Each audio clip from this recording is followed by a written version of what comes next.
Oakland A's have long been known for their great second-half runs to the postseason. Being a half game out of first place and looking for their first three-game win streak in August, the Green and Gold hope to find the consistency they displayed in the first half, showing why they are one of the elite teams in the American League. Taking the mound tonight will be Dan Straley. The rookie right-hander is coming off one of his best starts in recent weeks at Toronto. Consistency is what the A's will need from him in the final weeks of the season as they continue their playoff push. It's Game 2, A's-Indians, next.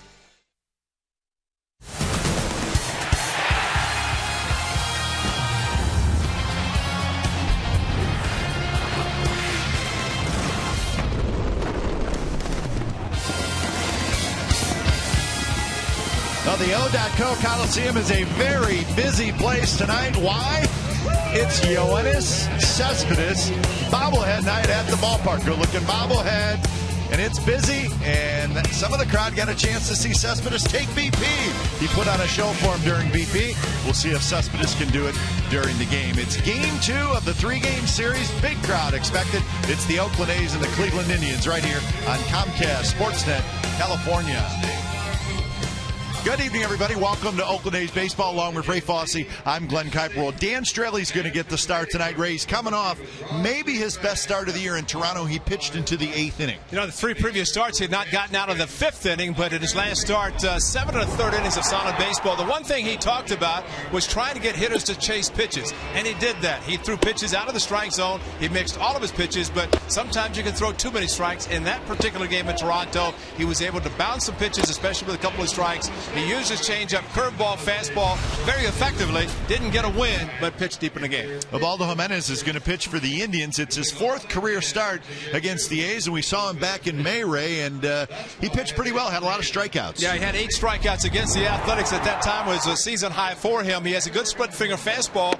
He pitched the first game of what would be a 4-game sweep by the Tribe over the Athletics, but they scored enough runs for him that helped him. He is a quality pitcher. Sometimes the Indians wonder which Ubaldo are they going to get. Tonight, the A's hope it's not the good one, because he's a good enough pitcher to pitch well enough to win a ball game. Don't give him any run support. See how he pitches at that point. And a special treat tonight. Did you see who's DHing for the Indians? Yeah. Jason Giambi. So Giambi's in the lineup. A's fans will like that. Get to see the former Athletic. So when we come back, we'll have the rest of the lineups and first pitch from the Coliseum. Big crowd expected, and they're hoping for another Athletics victory. Stick around.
is brought to you by Jack in the Box. Go big at a participating Jack in the Box with Jack's really big chicken sandwich combos for only $3.99 plus tax. Woo! Cespedes kind of night at the ballpark. Those fans have the jersey on. It's Yoenis Cespedes bobblehead night, and Yoenis Cespedes is playing center field again tonight as we're getting set for Game 2 of this 3-game series between the Oakland A's and the Cleveland Indians. Game time weather presented by the Santa Cruz Beach Boardwalk. Get to the beach. The admission-free boardwalk is now open daily. It's an hour earlier start tonight, so a little bit warmer and actually a little bit humid tonight. Yeah. Humid and a lot of shadows, at least a lot of sun still on the field from the mound out to right field, center field, partially left field, and that's going to affect at least the early part. But Kipe, you know, the way I look at these games, it's postseason time because games played at the Coliseum usually start about 5:20, 5:30 local time, which you have to deal with the sun, the shadows, so get used to it. This is a great thing to be worried about playing in postseason. Let's look at the lineup tonight for the Cleveland Indians. Michael Bourne at center, Nick Swisher at first. Jason Kipnis, the All-Stars, at second. Carlos Santana will catch tonight and hit in the cleanup spot. Michael Brantley's left. As Drupal Cabrera is the shortstop. Jason Giambi, the DH. Lonnie Chisenhall at third. Drew Stutson right. And as I mentioned, Dan Straley starting tonight, coming off a brilliant performance against the Blue Jays, 7 1/3 innings. He has yet to face the Tribe in his career. Came up last year, partial season. And then, of course, back and forth AAA this year, number of reasons. But Dan Straley looking for win number 7, 4+ ERA on the season. So Michael Bourne steps in, and we are set for baseball. First pitch is a strike. First pitch. A's won last night by a final score of 3-2. Good ball game, entertaining right down to the final pitch.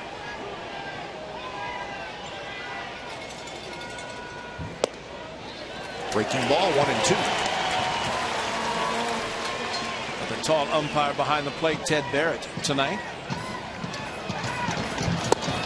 And that is strike 3 call. Bourne never swung the bat. So out number 1, here's the defense for the Athletics. Smith, Cespedes, and Reddick in the outfield. Donaldson, Sogard, Callaspo, Moss on the infield. And Stephen Vogt again behind the plate. Number 33. Ray mentioned Ted Barrett calling balls and strikes. Mike DeMuro at first, Scott Berry at second, and Alfonso Marquez is down at third. You know, Bourne took those pitches almost like a hitter. Difficulty picking up the ball. Remember, Straley's pitching out of the sun into the shadows to home plate. Swisher, he belts that one. Reddick doesn't see it, and it sails right over his head and into the seats. I don't think Reddick ever saw it. No. Wouldn't have mattered as Swisher homers his 13th of the year, and it's a 1-0 Indians lead. Well, it's Yo saying a hitter can go to the plate. He can guess fastball. If he gets it, he can do that. And Swisher did with the first pitch off frame from Dan Straley through the first pitch. And this one, of course, missed location, unlike the first one to Bourne. But watching Reddick in right field, the sun really bearing down on the right fielder. And he put his hands up over his head, just turned around, maybe playing the carom. He hoped off the out-of-town scoreboard. It never happened. He probably figured, wherever it is, it's definitely going over my head. Yeah. So here's Jason Kipnis, and he falls behind quickly 0-2.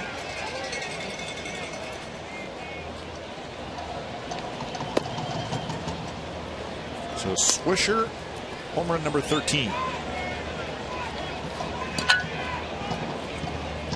It's the third home run against Straley since the All-Star break.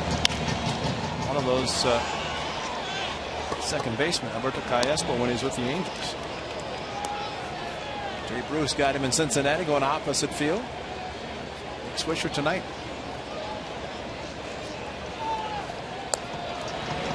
Swing and a miss. Change up, and that's the second strikeout for Straley. Well, they talk about ambushes, and of course Straley ever since now the home run by Swisher with the first pitch fastball, mixing the pitches, and not to say that that wasn't the intent. Swisher, he just missed location with the fastball. However, to Kipnis, some very good pitches, close to off speed. So here's the switch hitter, Carlos Santana. Santana was the designated hitter last night. Tonight he's behind the plate. In the game that Jimenez pitched in Cleveland, Tribe hit 2 home runs back to back in the first inning. That was against Jared Parker.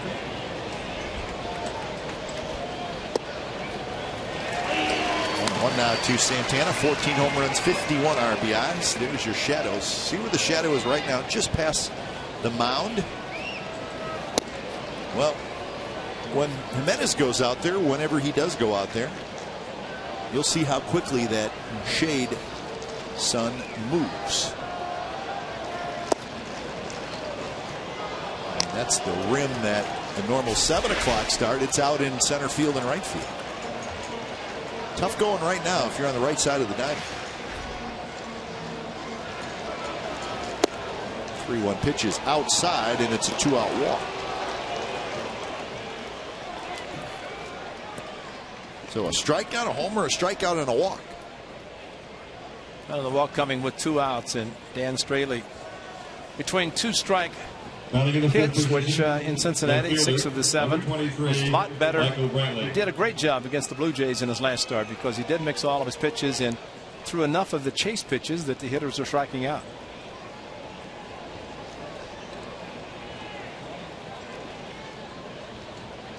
Pointed out last night, Jason Giambi stood like a manager on the bench. He said he was ready.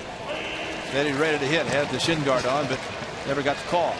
Tonight it's the DH, so he get probably at least 4 at bats, hitting 7th in the lineup.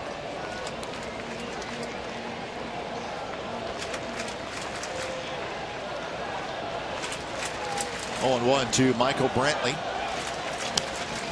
And now 0-2 to Michael Brantley.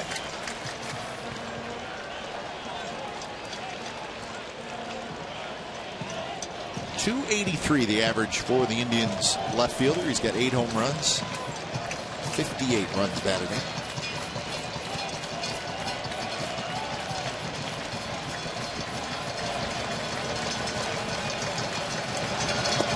Way outside. That's the ballpark where the sun is really bad at first base. Colorado, I believe. The sun just peaks right over the seats for about the first 2 or 3 innings, and if you're the first baseman, you do not want to pick off throw. No, that's a good point, because from a base stealer standpoint, you know that they don't want to throw over, exactly. So you might as well take off. Or at least you can get a bigger lead and maybe a bigger jump. How many times have we seen highlights with Todd Helton standing over there just fighting that sun? Going back many years, Joe Pepitone lost a ball playing for the Yankees. At first base. Yankee fans probably never forget it. Yeah, I remember it, so they're probably thinking the same thing. Then they definitely remember. Now full count. So Carlos Santana will take off. Moss will play behind him. Well, the breaking pitch has been so effective for Straley and 2 of the first 3 batters. That was Bourne and Kipnis. Called strike 3, then a swing and miss. Lost the feel, lost the touch a little bit. Santana runs, and the pitch is hit high and foul.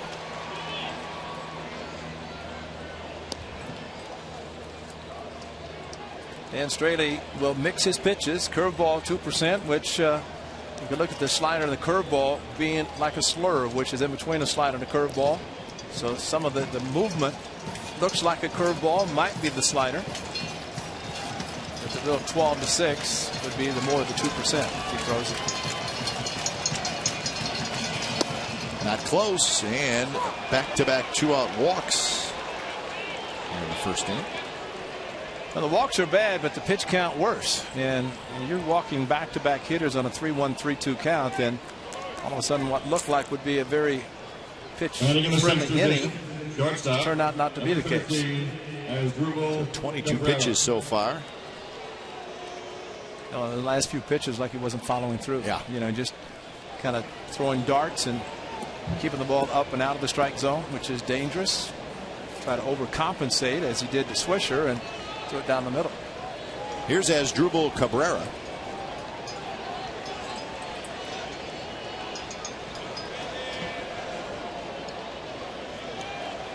.231 for Cabrera, 9 homers, 44 RBIs. Cabrera was the tough luck hitter last night. He hit that line drive right into the glove of Donaldson, who turned it into a game-ending double play.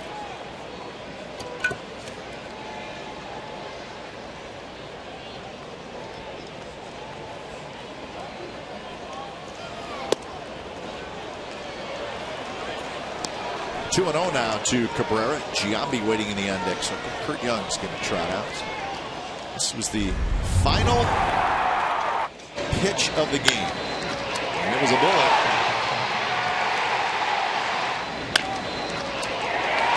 Well, that ball. Fortunate for the A's, it was right at Josh Donaldson, because Valens, the pinch runner at second base, thinking he's going to be the tying run scoring on a base hit to left field, and maybe he got off too big of a jump and anticipating the ball going to left field, which did not. Thanks to Donaldson being right there, position perfect. Kurt Young probably said, finish your pitches, throw something that will force you to get down in the strike zone. Whereas to Santana, Brantley, and now Cabrera, all the pitches that have been called balls have been up.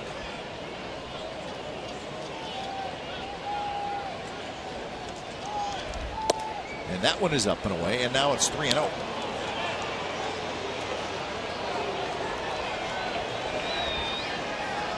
And you've got a guy in the on-deck circle who is very patient and will force you to throw strikes, and that is Giambi. That one poured in there for a strike.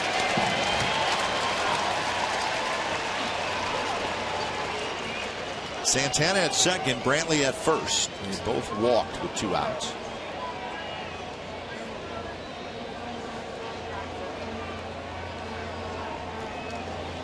And that one's lined, and it's off the glove of a leaping Moss into right field. 1 run scores.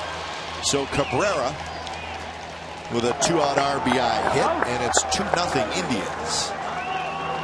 Just tipped off the top of Brandon Moss's glove. You know, it might have been just enough with the bright sunshine that he didn't see it initially, and his jump maybe just wasn't perfect enough.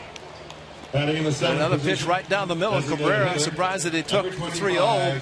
And that's what Brandon Moss is looking into, and just had it tip off his first baseman's mitt, which typically are longer mitts anyway. Got up, couldn't catch it last night. It's a double play tonight. That's exactly right. So here is Giambi. Smattering of boos among the big crowd. Boos tonight here at the Coliseum. He was getting ready to ambush him with a fastball too. They threw him a curveball first pitch, and Jason, very uncharacteristic of him, swinging at a pitch that wasn't even close. 1-1 the count to Giambi, hitting 190, 8 homers, 28 runs batted in. 47 at bats for Giambi. He's got 6 doubles.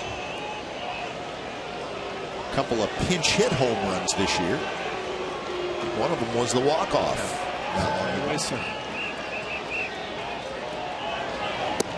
Curve in for a strike. See Giambi chokes up a little bit on the bat. Yeah, he always did. And then a good curveball. This one a strike called as Jason swung at the first pitch curveball out of the strike zone. This one just catching the inside.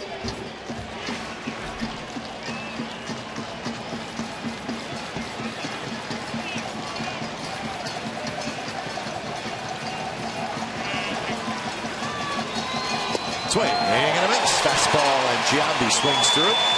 Couple of runs for the Indians, including Nick Swisher's solo home run. 2-0 Tribe after half an inning.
So let's check out the A's lineup as they trail early in this game. Callaspo at second, Lowry the DH tonight. Then Reddick, Cespedes in center, Moss, Donaldson, Smith, Vogt, Sogard, and Ubaldo. That is Ubaldo Jimenez, and he's got a lot of different pitches, and he will throw all the good split finger fastball, which a lot of pitchers don't throw anymore, but he does, and it's good. 2-0 against the Athletics in his career. He's allowed 15 home runs, but as was the case, the start in Cleveland in May, his club gave him 2 runs the first inning, and he went on to win 7-3. 8 strikeouts in the game with the good split finger fastball. So Ubaldo Jimenez looking for his 9th win.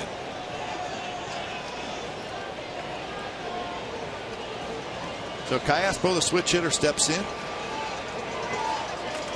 He was in the leadoff spot last night, 0 for 4.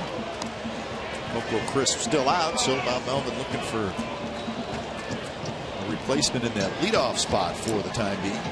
It's good to see Coco taking batting practice today, which is a good sign. He might be back in the lineup soon. Take batting practice and you have a bad wrist. That's a good sign, huh? Because that means you can swing the bat. Still sitting tonight and still available to pinch run. His legs, wheels are okay. Watch Ubaldo Jimenez. He's got a lot of moving parts. He always has. Rockies, not the Indians. Watch what he does with his right arm. Back. This one skied toward the third baseman Chisenhall. He's got it, and that's out number 1. Here's the defense for the Indians tonight. Brantley, Bourne, Stubbs. As we said last night, a lot of speed. Good outfield for the Indians. Chisenhall, Cabrera, left side of the diamond. Kipnis, Swisher on the right side. Santana is the catcher. So here's Lowry, the DH tonight.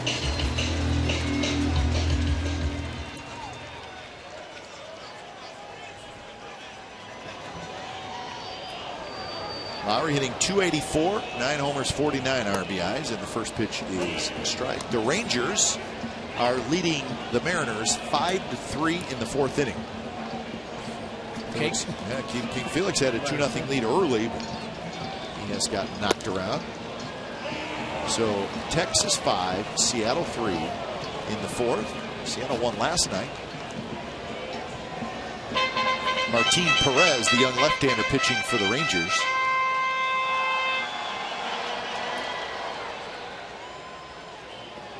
Go into a series against the Mariners facing Iwakuma and Hernandez in back-to-back games.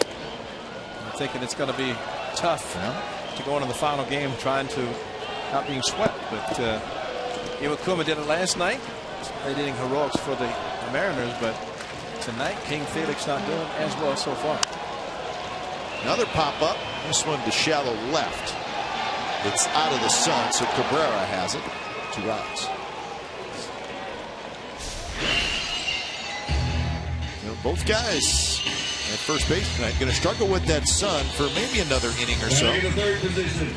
We told you about that shade right behind the pitcher's mound, which is now right at second base. So you see how far it has moved.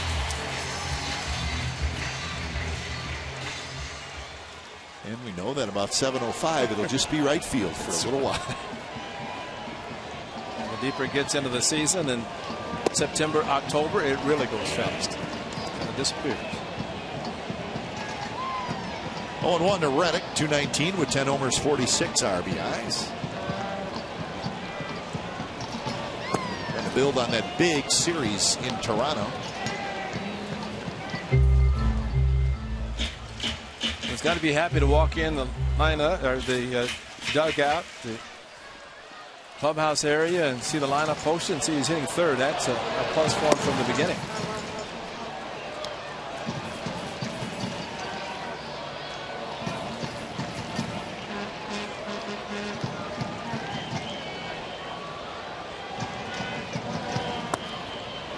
Something about hitting third. I always think about the cleanup hitter, but third may be the spot. And you're always going to hit in the first inning. That's right. Usually it's designated as the best hitter on the club. Ball, and Reddick swings and misses. So Waldo Jimenez has a 3-up, 3-down inning. 2-0 Indians after 1.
Chevron created the STEM Zone to help kids interested in science, technology, engineering, and mathematics outside the classroom. Hands-on baseball-related learning exhibit will be located behind Section 217 outside of the bar and grill during the August 31st game against Tampa Bay. For tickets, visit oaklandathletics.com/tickets.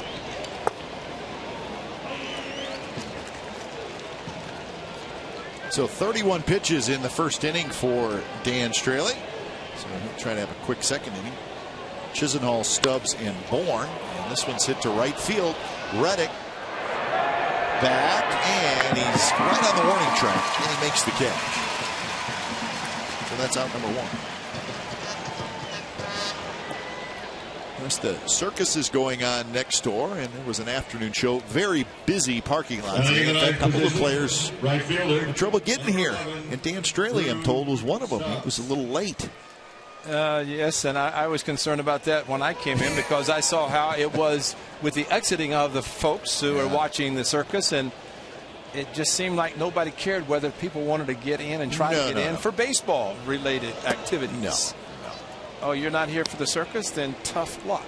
Well, it's amazing what people say when you're trying to get in, and there's blocking. I mean, there's some words thrown out I've never heard before. But before I left home, I made this big sign that said, "I'm Ray Fosse," and I put it on my car. Zipped right through. Yeah, right. It was awesome. I mean, people were waving and honking at me. Those same people, I put my name on it. They weren't waving at me. They were doing other things to me. Waving at you in a different way. Yes, and verbally waving at me. I'm glad I didn't put my name on the car because I'm sure there have been some emails shooting in. But I didn't say a word. I just said, I'm trying to get in and go to work. Watch some baseball. Inside to Drew Stubbs, and that's walk number 3. And remember last night, the A's pitchers walked 9, and none of them scored. Tonight, already 1 has scored. Now batting, number 24, Michael Bourne. Yeah, the A's worked around quite a bit of trouble last night, but they made the big pitches when they needed it.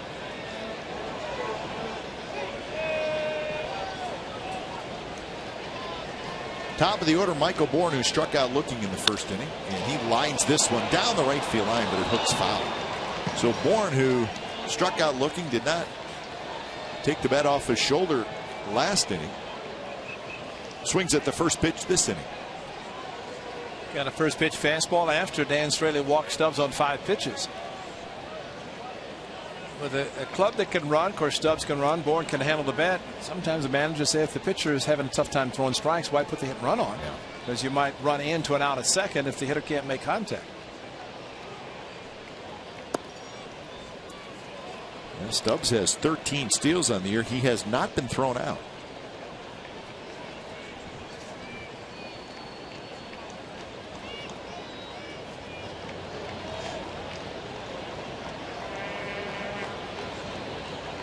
Quick throw to first.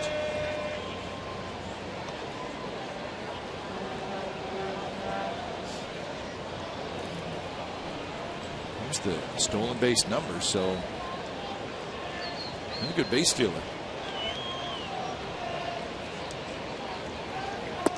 Close, 2-1.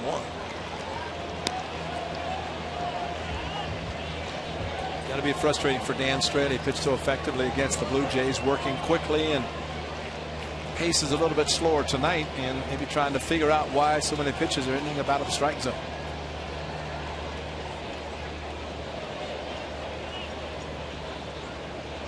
Stubbs runs, pitches high, throw to second base is in time, and they got him.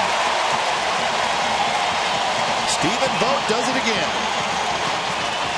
Another great job up the middle. This time Eric Sogard playing at shortstop, and when the throw is close, you're really hoping the second baseman or shortstop is staying in, because the throw right into the runner. Vogt very quickly coming out from behind the plate, but the throw a little bit into the runner, but Sogard making the quick tag on the move. And a second base umpire, Scott Berry, sees the tag right there before Stubbs got into the bag. Matter of fact, Stubbs looked like he tried to knock the ball out of the glove of Eric Sogard. One thing about Stephen Vogt that we have seen, footwork is fast, quick release, strong arm, and even though the ball is into the runner, he's getting it there quickly enough for the middle infielder to make the play and apply the tag. Strike 3 called. Bourne called out for the second time. And that'll do it for the Indians. Bottom of the second coming up. Indians 2, A's nothing.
In 2010, Ubaldo Jimenez, the first no-hitter in Colorado Rockies franchise history. He did it in Atlanta. He walked 6, struck out 7 through 128 pitches, and wasn't that long ago, but back then he was throwing hard. So during that game, Ray, his average fastball velocity was 96.8. So that was 2010. That was his big season. 2010, Ubaldo Jimenez went 19-8 with a 2.88 ERA. He started the All-Star game and finished 3rd in the Cy Young Award. Remember, he was off to a great start. He tailed off a little bit at the end of the year. He was terrific.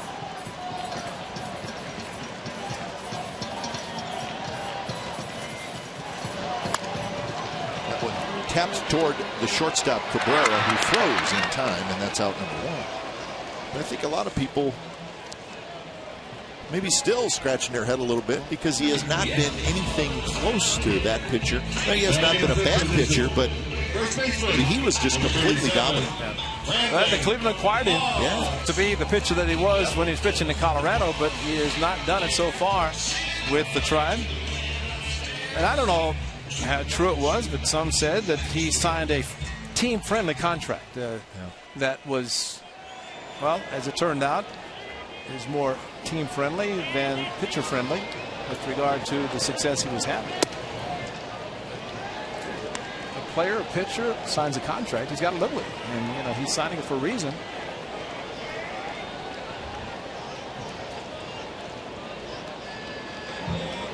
Well, that contract may not be done yet. There's a mutual option for 2014. So he would have to say, yeah, I want to come back. The Indians would have to say, yeah, we want you back. Okay. Good swing there, right past Donaldson in the on-deck circle. But Ubaldo Jimenez still just 29 years old from the Dominican Republic, so he's still a fairly young guy.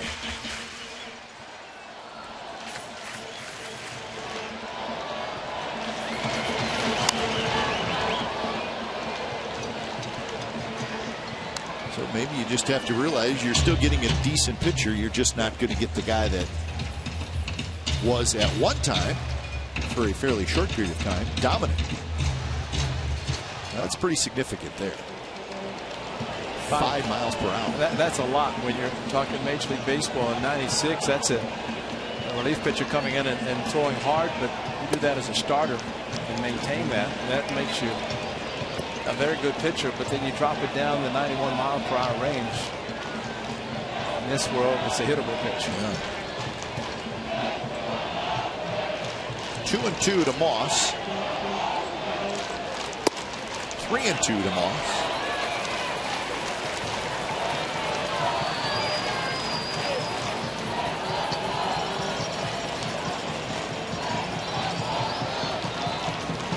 Moss with 18 home runs, 54 RBIs. And that was nasty. 84 miles an hour right after a 93 mile an hour fastball.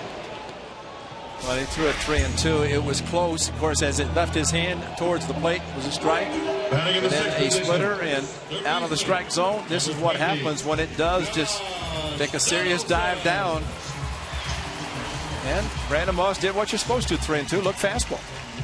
Expo brought to you by Cache Creek Casino Resort.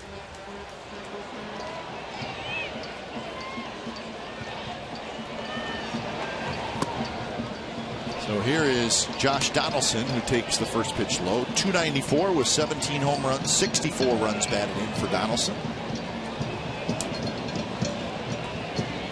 He was 0 for 2 last night, had a sacrifice bunt. Was it his first of the year? Yes, it was.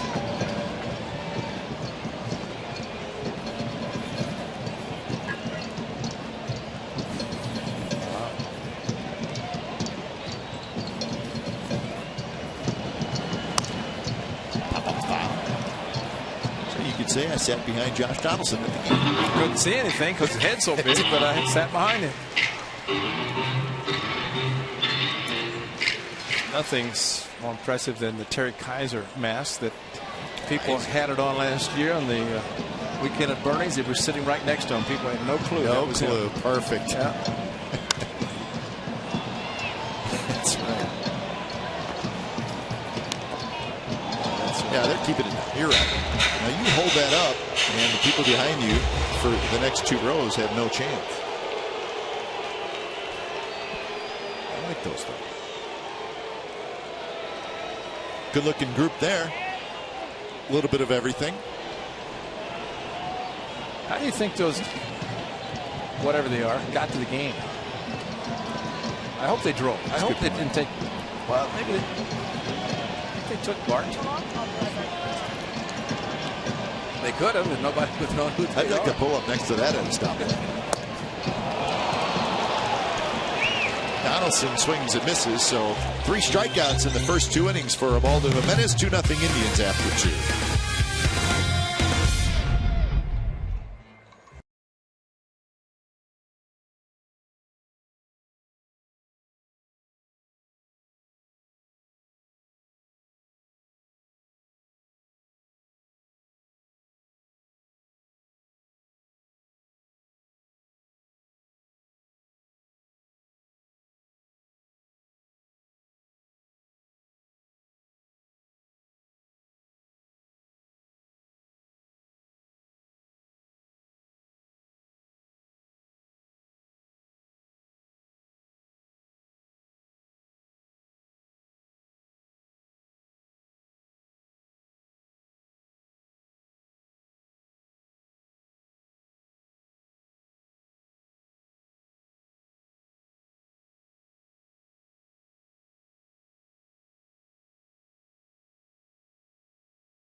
Straley, he got his first major league win in Kansas City.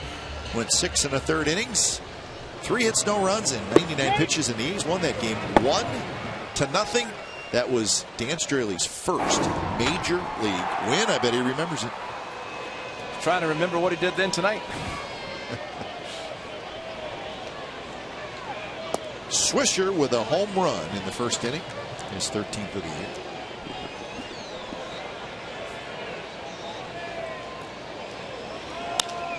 Hits this one to left. Smith has it, and that's out number 1. If you get ambushed their first pitch, fastball, it's a home run. First pitch, the next at bat is a curveball Number 22. that he took, and then a fastball away from it.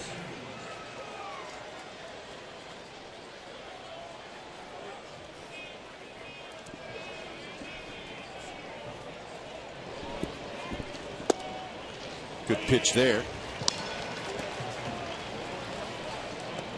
So 0-1 to Kipnis.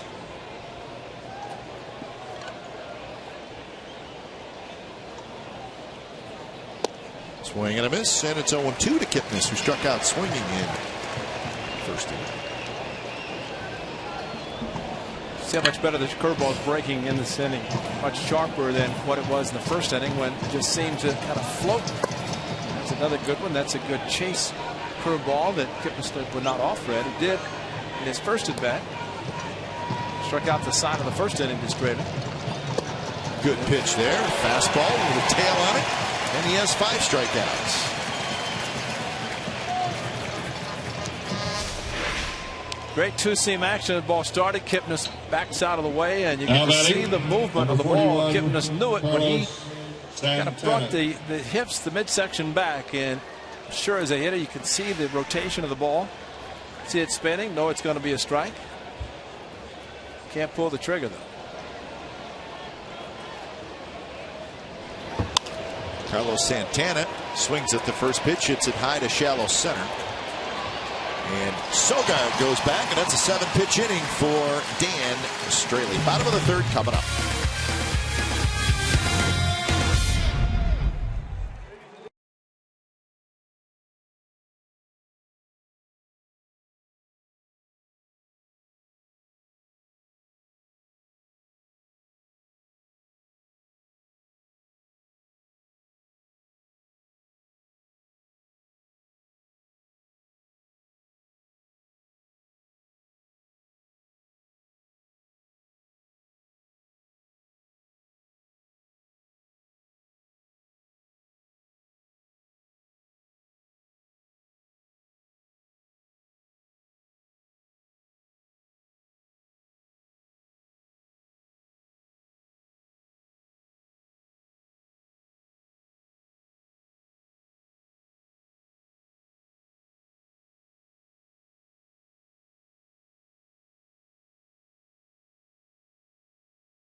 Bibb is an analyst. He can answer this question. Tweet your question to @CSN Athletics with the hashtag A's Talk. And a good question for Bibb. He could answer it during A's post-game live coming up tonight after the game. I would like to ask Bibb, what kind of mustache wax does that guy use to curl the mustache like the late Bill King? Handlebar mustache. That's right. Huh? You know, and Bibb, even if Bibb doesn't know, he'll give you a good answer.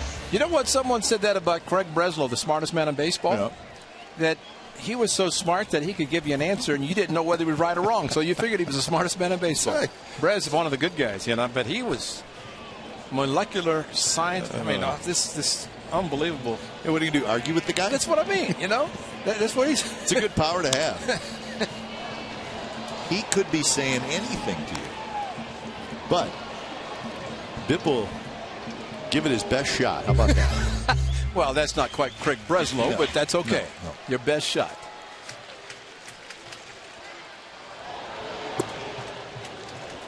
Smith to lead it off, followed by Vogt and Sogard here in the bottom of the third. Rangers still leading the Mariners 5-3. Top of the sixth inning.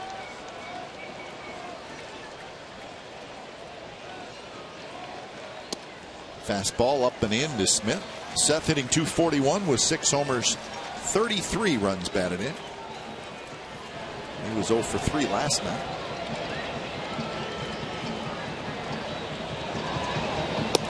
And a fastball high, and that's the first base runner for the A's. A roster move for the Athletics for tomorrow. Bartolo Colon has been placed on the 15-day disabled list. He was scheduled to pitch tomorrow. He will not. Tommy Malone is going to come up, and he will make the start. So Colon to the DL, Tommy Malone to start tomorrow. So Nice we hope to it's see. a 15-day and no longer for Yeah, Colon. that probably will be. And, of course, the 15 days would take the A's right to September 1st. 40-man roster increase. So by the time he's eligible to come back, he really would not have to make a move to activate him. But let's hope that is the case. Today being the 17th, rosters can increase to 40 on September 1st. But if you're going to be on postseason roster, you have to be on the roster before September 1st. I think Mark Reynolds, acquired by the Yankees. Yankees, yeah. Yeah, and he was, of course, with the Indians. And the game that Jimenez pitched against the Athletics in Cleveland, remember, Jared Parker gave up 2 home runs and then hit Reynolds, Mark Reynolds, and Reynolds wasn't too happy. Then hit a home run later and just stood there. And which, you know, you give up a couple of home runs, you're not going to throw at somebody. You're trying to get outs, and they try to pitch him in, and they hit it. So Vogt swings and misses. Those guys were teammates in Arizona. Uh-huh. You don't forget that stuff, do you? No. Friday night, shortstop, number 28. You going to go back to 1970? You hit an A's guy. You're not disrespecting A's guy. No. So Mark Reynolds now with the Yankees. Yankees hit a big home run. And Soriano had just been off the charts. Here's Sogard, hero from last night. Sogard with that 2-out RBI double in the 8th inning.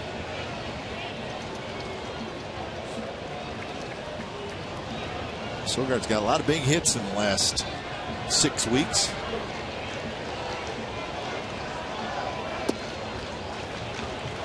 But his batting practice today, of course, Cespedes, the one that everybody came out to watch, hitting home runs, and Voss and Reddick, and it seemed like everybody's hitting home runs. Yet Sogard got up just hitting base hits, single to left field, single to center right. He wasn't really trying to hit home runs, and that's a good approach during batting practice for someone who's not known to hit a lot of home runs.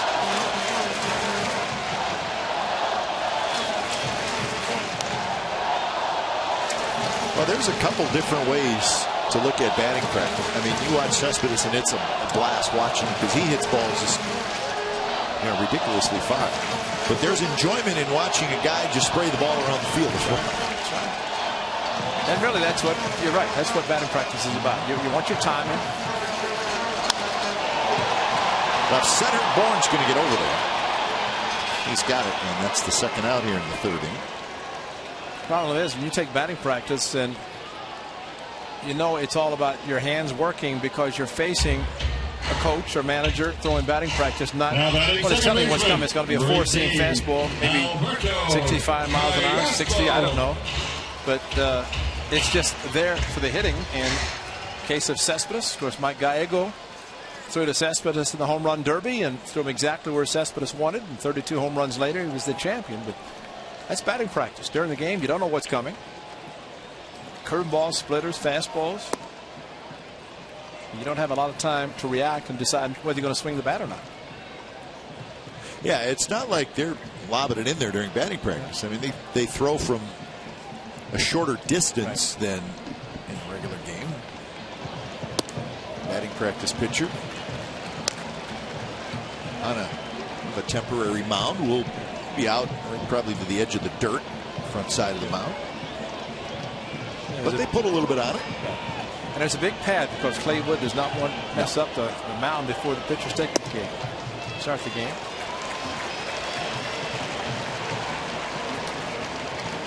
It's usually on the down slope where the pad is, and the screen is there to protect the person throwing BP. And the Cespedes, you want protection. 3-0 pitch on the outside corner, first strike. 3-1 to Callaspo, who topped out to third in the first inning. Smith had the leadoff walk. He's still at first.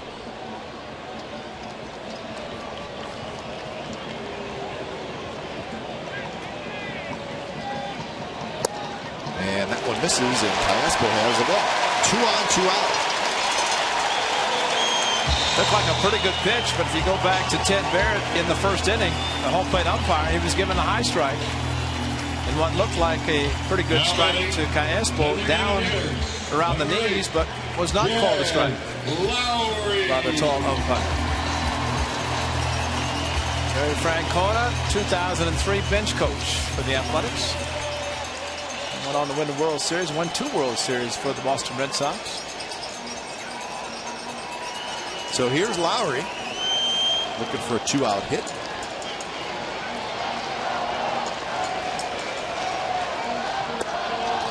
I read Terry Francona's book in the offseason. It's pretty good. The Red Sox years is what it's called. Very, very interesting.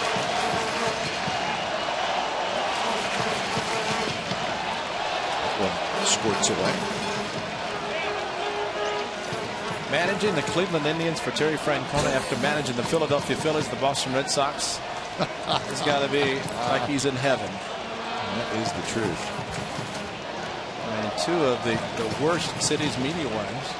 And nothing again. I mean, that's probably more fans than media, but tough places to manage.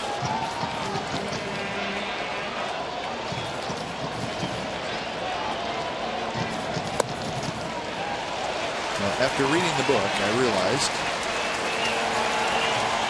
he had way too much going on in Boston. And a lot of it not his doing.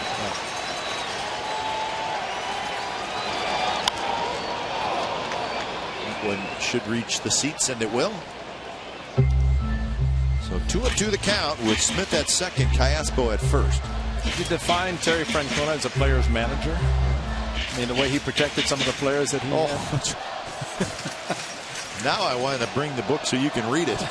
You'd be like, oh my goodness. Oh, I know. I mean, he did so many things to make them look good and took all the heat. You couldn't imagine. Took all the heat and did not get enough credit. That's basically what it amounts to. So a full count now. And that gets the big crowd into it. So the 3-2 split to Brandon Moss. That was the second batter in the second inning. After a good fastball, throw him a split, and you know the hitters and Callaspo walking. Casey Smith very patient, and maybe in the back of their mind the splitter is there.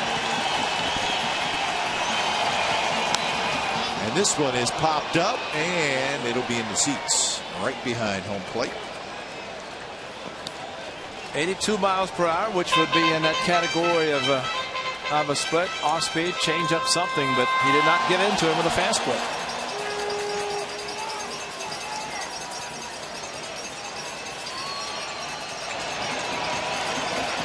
ago last night, Jed Lowry, 3-run home run in Toronto on a fastball right down the middle with a nice swing. Lofted it perfectly in the right field.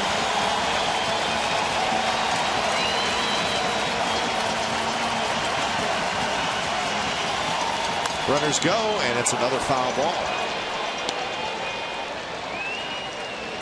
Well, you can say so far Jed Lowry is either being very selective or guessing correctly, because he fouled back an off speed, maybe the split, then got a 93-mile-an-hour fastball, was right on it, fouled it back.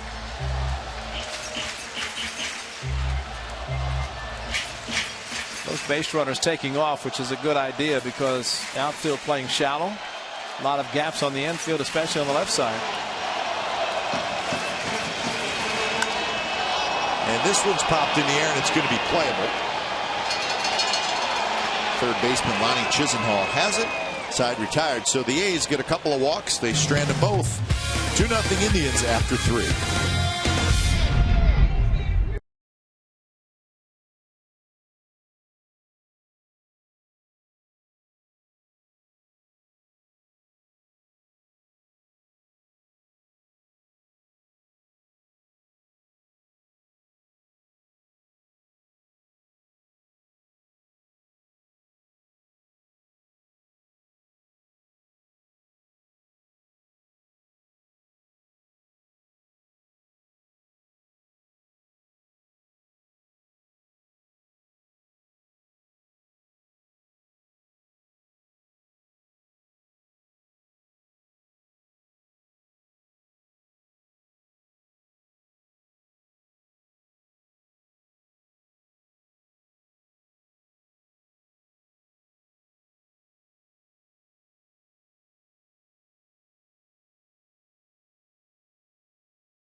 History to hit a walk-off home run.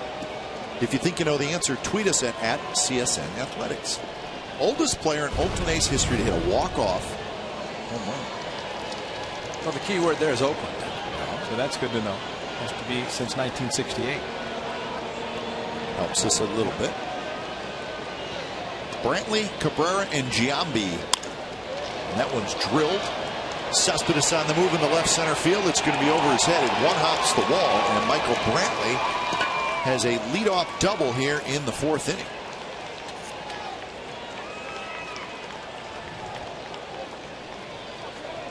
Jason Giambi is the oldest player Now batting, in Major League Baseball history to have a walk-off home run. That was earlier this year, 42 years old.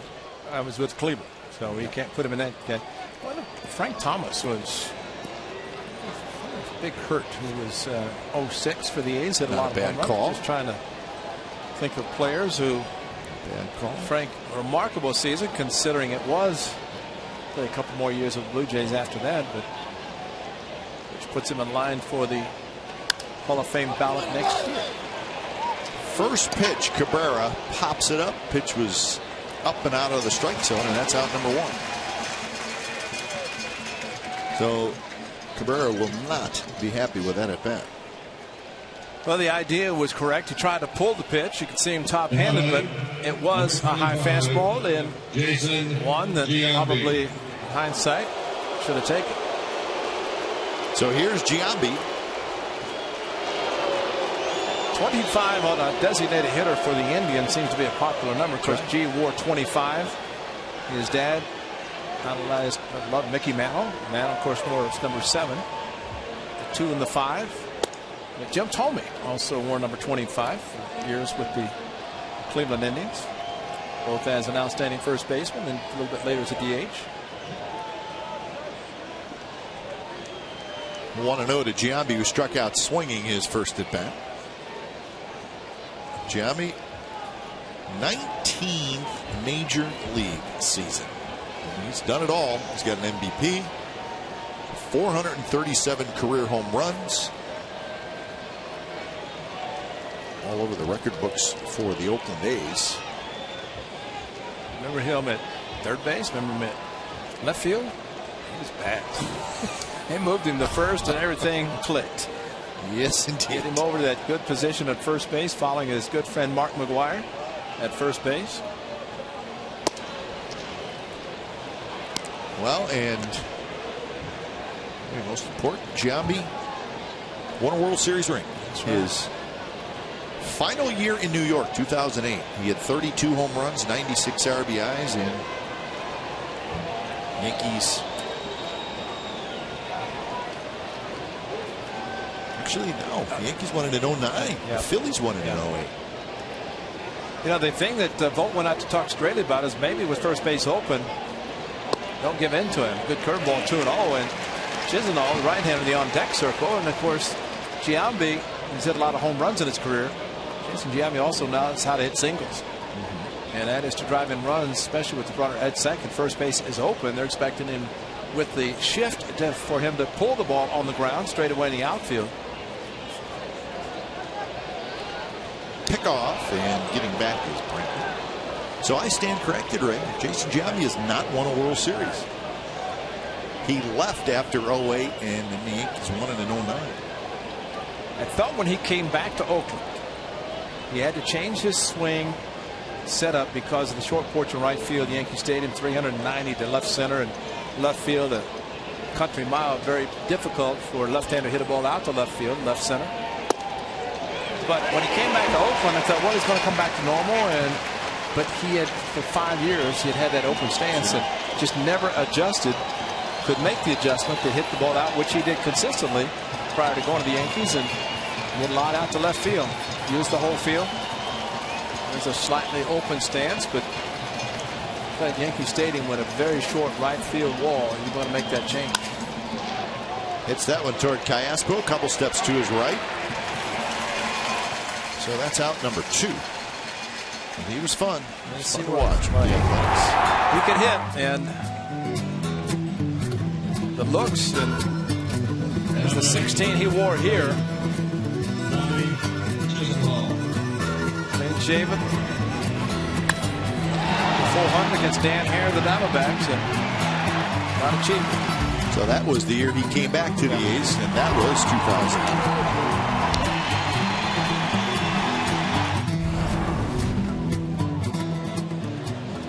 Here's Chisenhall, the runner. Brantley is now at third.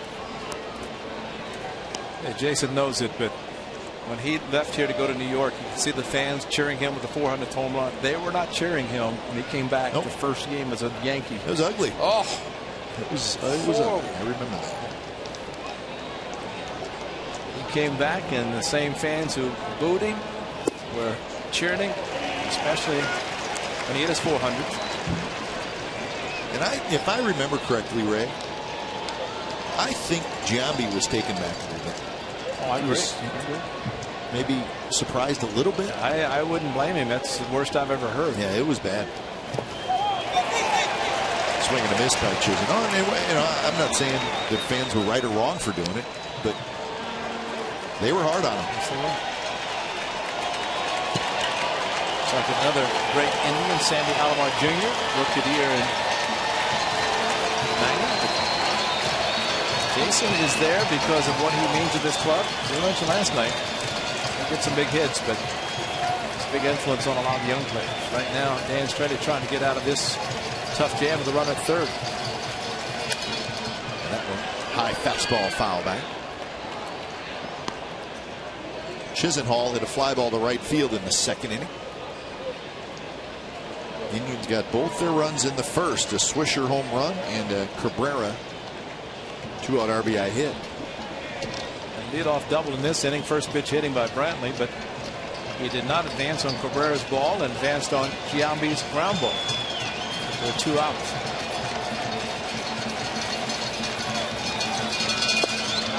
Very close pitch, and now it's 2-2.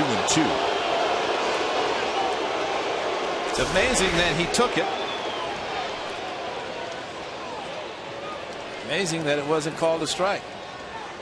That's a pretty good pitch.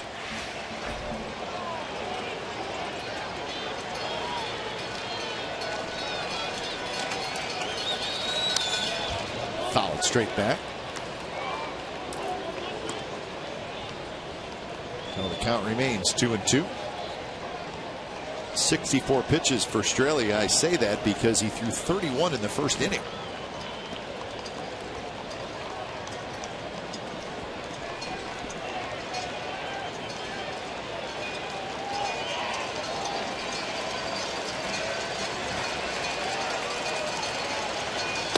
Not close, and it's a full count now to Chisenhall with Brantley at third.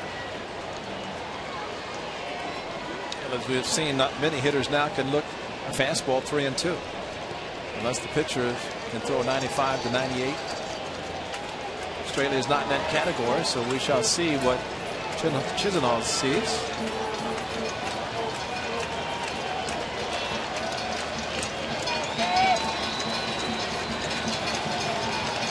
3-2 pitch. Curveball. Good one. Strike 3 call. So that's 6 strikeouts for Australia, and we're going to the bottom of the 4th inning. 2-0 Indians.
A walk-off home run. Ray was right. Frank Thomas. Was it? July 6, 2006 against the Angels. He was 38 years old. Well, it was a wild guess, but I remember Big Hurt did a lot of this. He hurt a lot of baseballs. For the A's, that was Mr. Shields with the Angels, but boy, he crushed them. And what a season he had. That was the walk-off early. Adam Melhouse, Mel Hughes, Chappie was there. 2006, a very good season for the Athletics and for Mr. Lou Wolf, who still see him at the top step at Safeco Field. He's clinched the division. Special year, especially to go to the league championship. Big Hurt is eligible for Cooperstown coming up next year, or it'd be the voting, and they'll be named in January for next July's induction. This year, not an active player or a baseball player was current eligible players were selected by the writers. Kind of strange. Do not see that very often. No, it's been a long time. We saw Craig Biggio in Houston, and 3,000 plus hits. That usually is an automatic for a position player. 300 wins, 3,000 hits. Strike outside corner, maybe 3-2. Wow. Reddick. What if you called it a swing? Because Reddick went after it, but looked like he was off the plate. Barrett, of course, with the big angle, looking outside.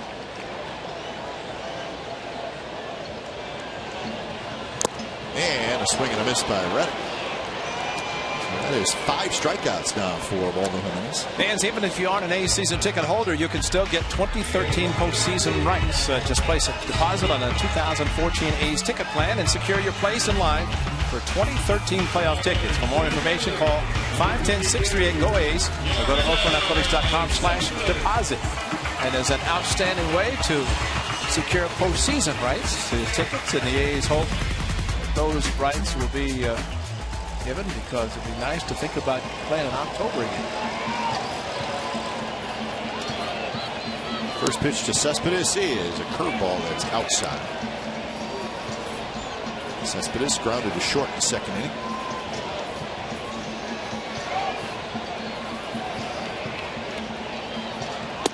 Fastball is called the strike.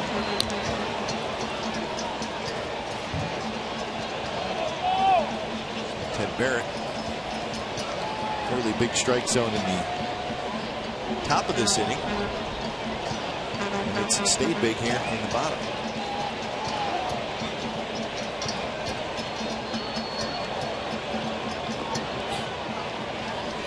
So 1-1 the count.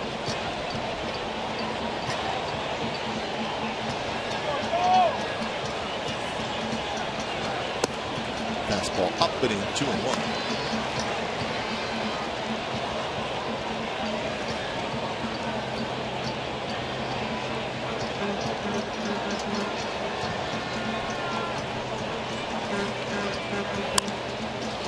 Toward Chisenhall, who has it, fires across, and Cespedes hustling down the line on a close play. So that's out number 2. And Justin Masterson hung a slider to Cespedes last night, first inning, inside part of the plate. A line drive left center field for a 2-run home run. And after a Josh Reddick base hit, Josh hitting third last night, he singled and opened the door for Cespedes to hit a mistake from Justin Masterson, who pitched very well, except for the double that Sogard hit in the 7th inning.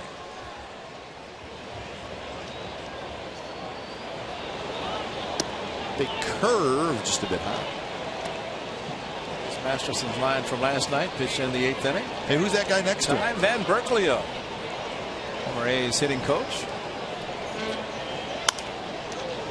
I found out tonight, talking to Chili Davis, that Ty Van Berkelio and Chili Davis in the Angels organization at the same time.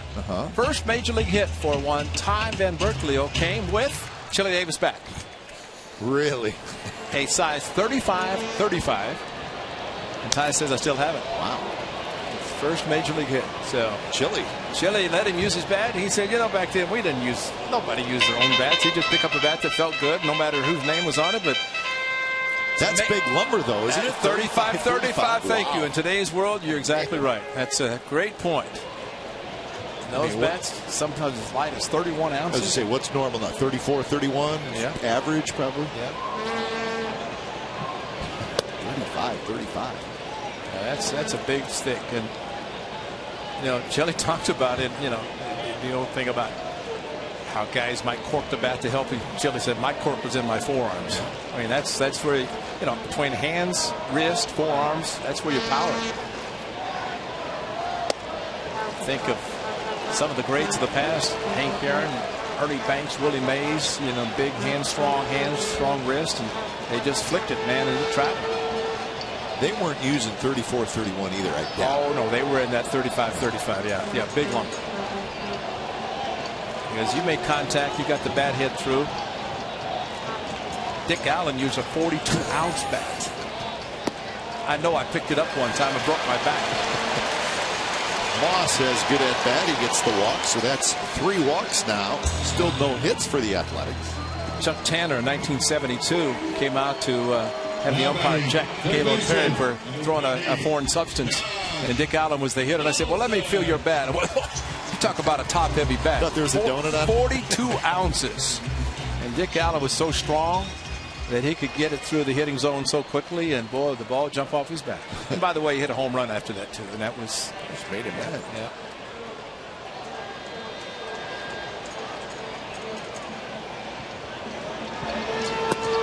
Breaking ball drops low to Donaldson, who struck out swinging in the second inning.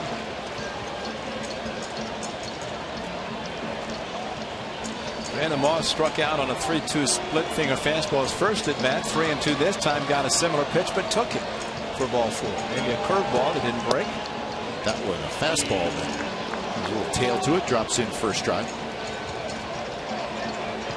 Kind of strange with Jimenez, and you know about there's a white strike zone, but the movement, Jimenez can start a fastball outside to a right-hander. By the time the ball finishes, it looks like it's on the inside. It kind of breaks into the hitter, or floats into the hitter. Doesn't really break sharply, but enough to fool the hitter.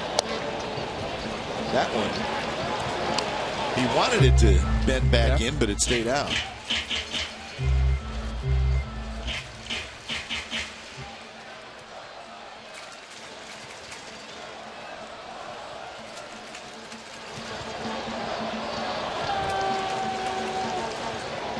So 2-1 the count to Donaldson.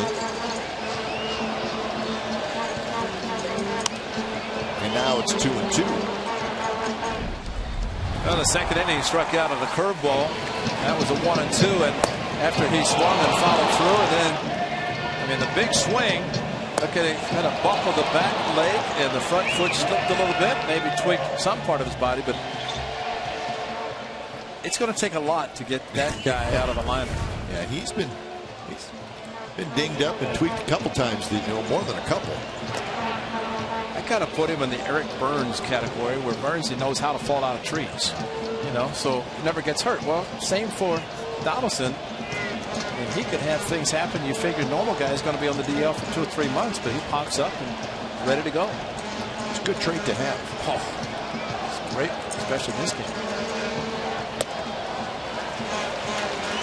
Well, some people think it should be considered a 6th tool. You know, the 5-tool player? Oh, that's right. How about staying healthy as the 6th tool? Oh, they said Puig, he's a 6th tool because of attitude. Yeah, he does have some 5, attitude. and you could add him 1 for attitude, but it's not bad because he can back it up.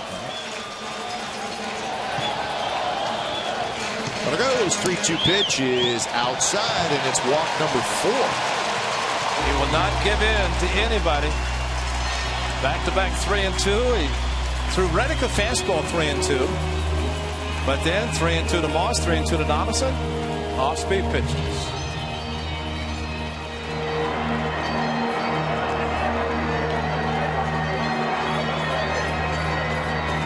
Great A's fans, they're just figuring, well, at some point, the A's will come back and tie this game.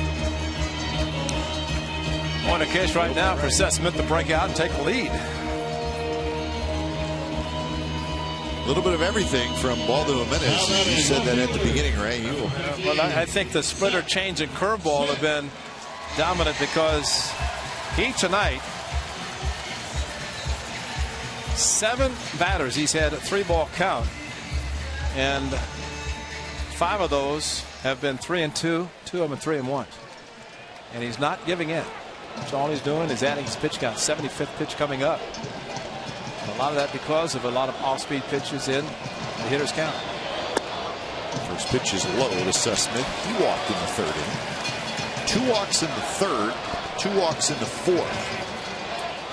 That coming after Jimenez retired the first 6 in the game.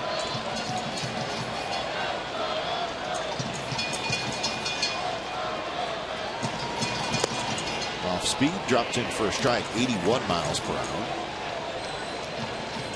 See a couple of guys on base because of the walk, and Seth Smith, they're expecting him to pull the ball. 3 on the right side.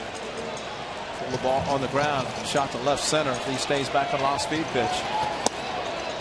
Could be great because 2 would score with 2 outs.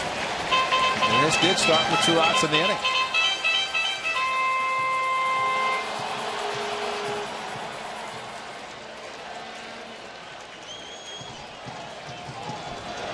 So pitch number 78 coming up, and here it is. And it's driven to left, but Brantley, plenty of room. He's got it side retired. A's strand 2, and we're headed to the 5th inning. It's the Indians 2 and the Athletics nothing.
California is brought to you by Eric's Deli Cafe, celebrating 40 years of bringing it to the plate. Stop by Eric's and enter to win 40 years of free sandwiches with character.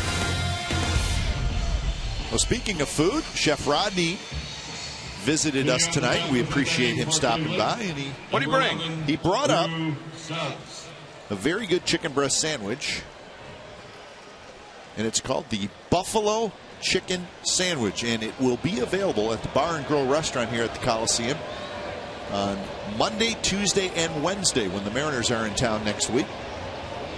And if you like a good chicken sandwich with a little spice, we got it for you. It's herb breaded fried chicken, buffalo hot sauce, pepper jack cheese, buttermilk ranch spread, shredded lettuce, sliced tomato with French fries. It's a delicious sandwich. The fries are made to perfection, and it'll cost you $13. And I'm telling you, folks, it's worth it at the Bar and Grill restaurant Monday, Tuesday, and Wednesday.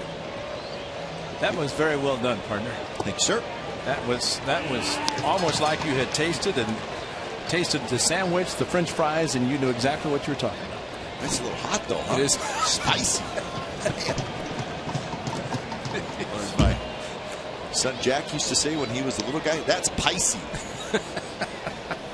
And it is, but it's good. So check it out, the Bar and Grill restaurant here at the Coliseum. It's good stuff. We appreciate the chef coming up. And we appreciate Chef coming up every series. Yes, we do. You know, he's a good man. Works out. And he doesn't have to be just coming up every once in a while. Do it all the time.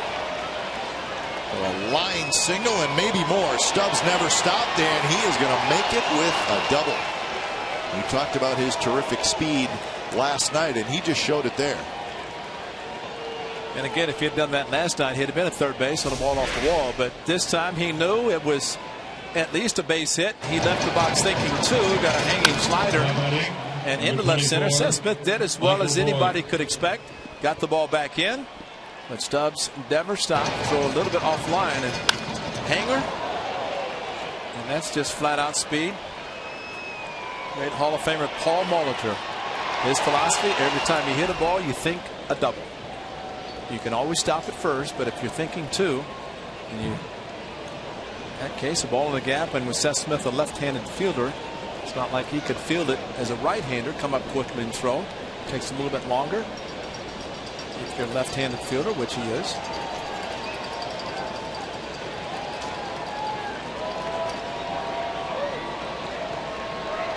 Bourne shows bunt, pulls the bat back with a quick throw.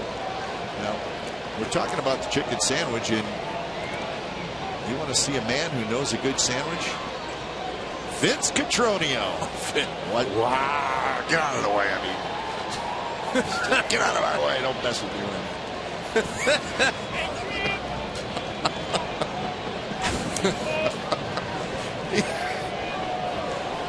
That would be Vinny did it in his 3 and 4. 5, Mr. Korak, I'm going to have a sandwich. Vinny's you know that German Shepherd dog, when you get close to him when he's eating his food? That's Vinny. You know what? I tell the players. You know, you guys, there are cameras everywhere. There's really nothing you can do that somebody, you don't think it's you know, we're not private. I mean, that's it. And here's Vince Cotroneo, just, you know, back to the field, cutting a sandwich. That's right. Just figured I can have a sandwich. Nobody's going to know. Got him. Indeed. That sandwich is spicy enough. Vinny's head may be sweating a little bit. He'll be ready for inning number 7, though. Yes, he will. And he'll do a great job. And I thought you were going to say something, you know, thinking of about a chicken sandwich. And then you show Vinny. Vinny's one of our favorites. That one's line. Tagging up is Stubbs, and Stubbs is going to try. Here's the throw, and they go! Oh, wow! Oh.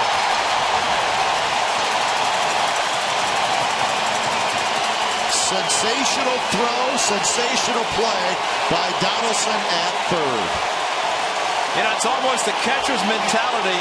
Donaldson, a former catcher, and the fans saying, no, no, no. Stubbs walking slowly back, but you want to see a perfect throw. Reddick, and watch Donaldson on the other end. Catches it, takes the blow, and Stubbs is out. What a play by Reddick. What a play by Donaldson. Combination of a double play. And man, that's why Reddick was looking into Donaldson saying, thank you, I made the throw, you completed it, and there was no doubt he was out. What a great play. Kind of reminds us of Bourgeois for Kansas City last year when Reddick did it, and that turned the game around. That was the game, I think, Straley won 1-0 against Kansas City because of a play exactly the same way with Reddick getting the runner, Bourgeois at third. What a play. Reddick sets up so perfectly, and, you know, plays like this, and there are a lot of people who watch this. That's Gold Glove, and he won it last year. And how could you deny him one this year based on just that one play?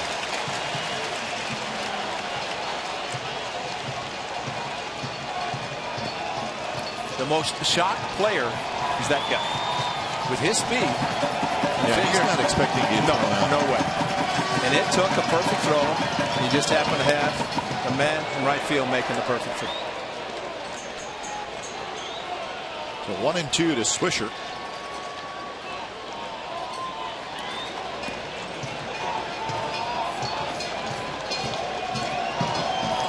Swisher a homer and a fly ball to left. In the dirt, so the count 2-2 now.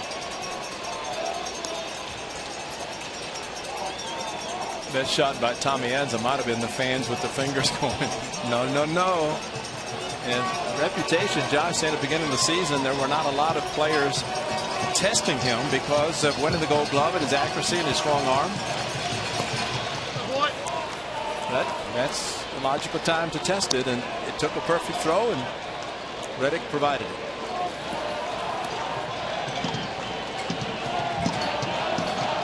$35,067, a sellout crowd tonight, and every one of them appreciate it. 11th sellout.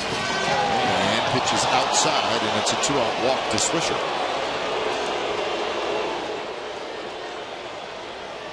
Walk number 4 for Straley. He has struck out 6. And here's Kipnis. Number 22. The Rangers are still leading the Mariners 5-3. That game now in the bottom of the 7th inning.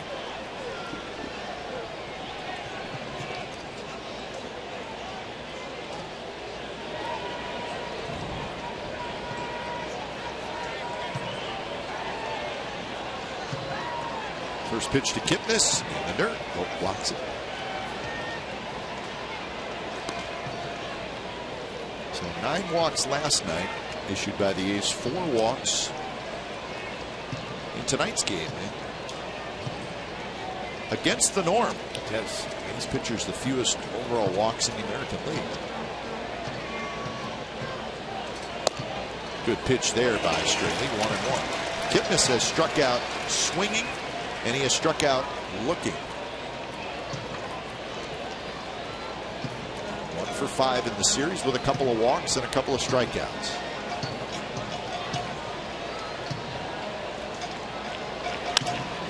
That one chopped. Sogard grabs it.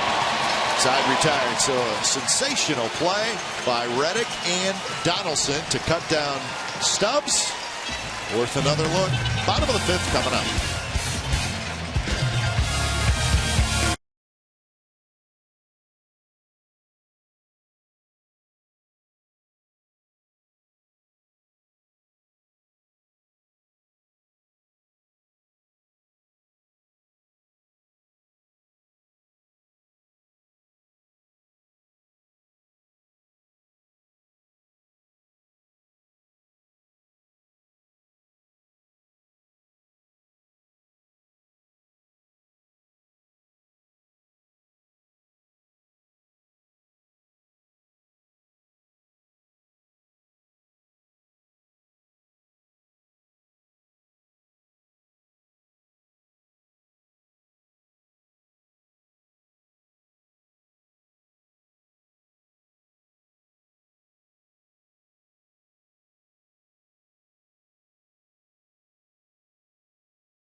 For the fans 21 and over throughout the Coliseum. 10,000 fans will receive an Oktoberfest time courtesy of Sox.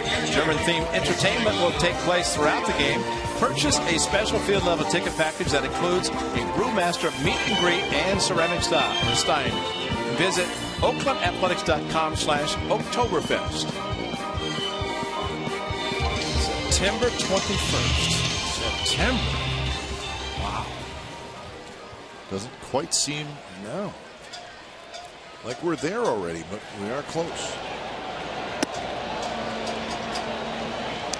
But it is the middle of a nice long homestand for the Athletics. The game tomorrow against the Indians, then the Mariners in town. After the Mariners, will hit the road. That'll be an interesting stretch, starting with that road trip parade, just from an opponent's standpoint. Of course, it'll be at Baltimore, at Detroit, home for the Rays, and then the Rangers. So that's 4 pretty good teams the A's will be squaring off against. 4 playoff possibilities. Yeah, that's exactly right. See, Thursday the 22nd will be a travel day. So it's not supposed to be easy, and that'll be a good stretch for the Athletics. Good teams. Now, with the exception of the Mariners, who are playing always good baseball against the A's, they're looking at teams with winning records. A couple of starters, Jesse Chavez, of course, Sonny Gray in the middle. A.J. Griffin, who started last night alongside Sonny Gray and Jesse Chavez. First pitch to Sogard, a fastball down around the knees, first strike. If you're just joining us, we'll put Bartolo Colon on the disabled list, or have. Tommy Malone is going to make the start tonight. That one's driven to right center. Long run for Bourne, but he hustles back there to make the catch for out number 2. I wouldn't hit a ball towards center field. You know, well, that's even in the outfield, in the air, because between Brantley, Bourne, and Stubbs, there's some speed. They can cover some ground. Now batting. I thought you were going to say, if you're just joining us, Ubaldo Jimenez has walked forward, but he's not giving up a hit yet. I know. He's got 84 pitches. So at this point, you just want to see somebody get a base hit and then go from there. Rangers scored twice in the bottom of the 7th, so they lead 7-3 over the Mariners. Top of the 8th inning.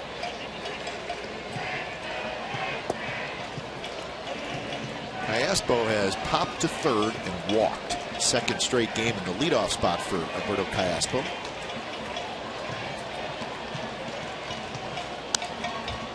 And now the count is 1-2.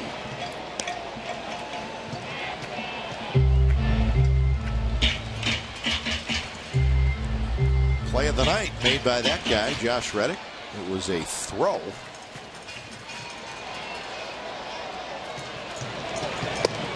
Strike 3 called, and that's a pretty good pitch by Ubaldo Jimenez, who gets his 7th strikeout, and he also gets a 3-up, 3-down inning. 6th inning coming up. 2-0 Indians.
Cache Creek Casino Resort.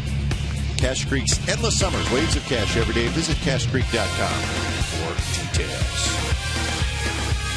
Saturday night baseball from the Coliseum. Indians 2, A's nothing. It's the 6th inning. 41, Carlos Santana. Straley back to work. He'll face Santana, Brantley, and Cabrera. First pitch is outside.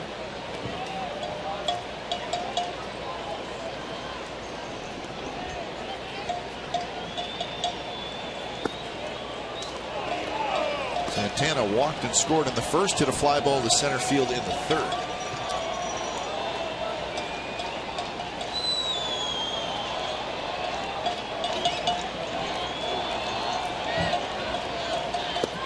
Good curve. Straley has walked 4. He has struck out 6.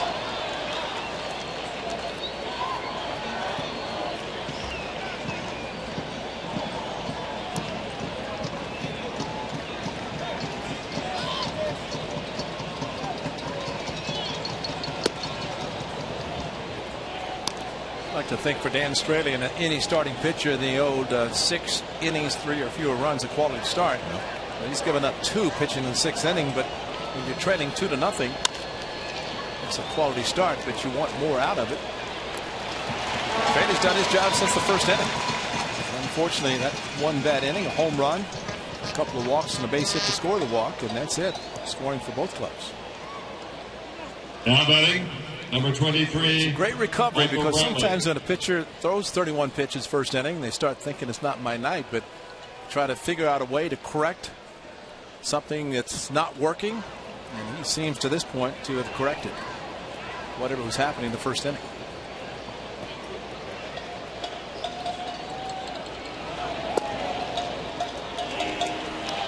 Michael Brantley has walked and doubled in the game. Never a note a pitcher wants to see about himself. In fact, the game that Straley pitched in Toronto, his last start, were at a career high 7 1/3 innings. I mean, he was very, very good. He got a no decision. He had a 1-0 lead as first and third, and a double play ground ball that didn't happen. Ryan Cook was on the mound, made the pitch, but did not get the double play. And the tying run scored. Yeah, he's ended up winning, but you're right, no decision.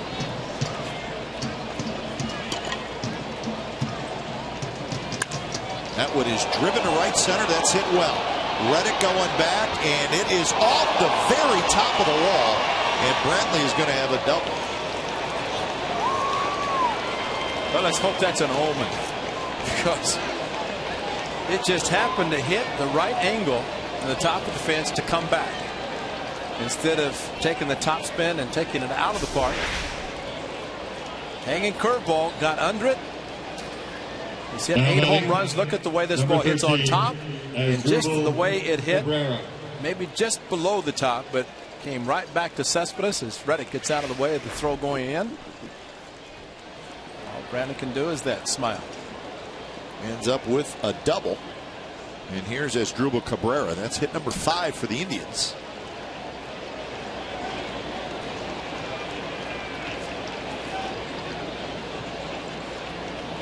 The Indians had a leadoff double in the 4th inning, could not score. They had a leadoff double in the 5th inning, could not score.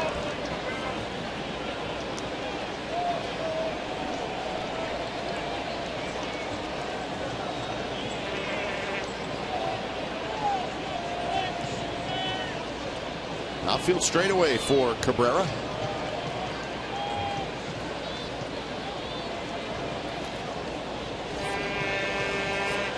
The A's bullpen is quiet. 94 pitches for Straley. It's the same amount as he threw in his last start.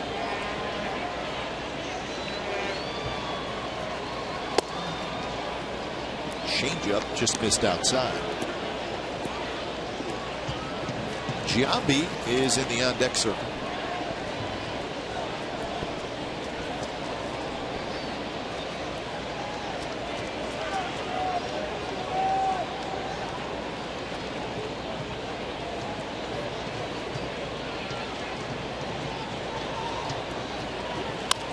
Rolled foul.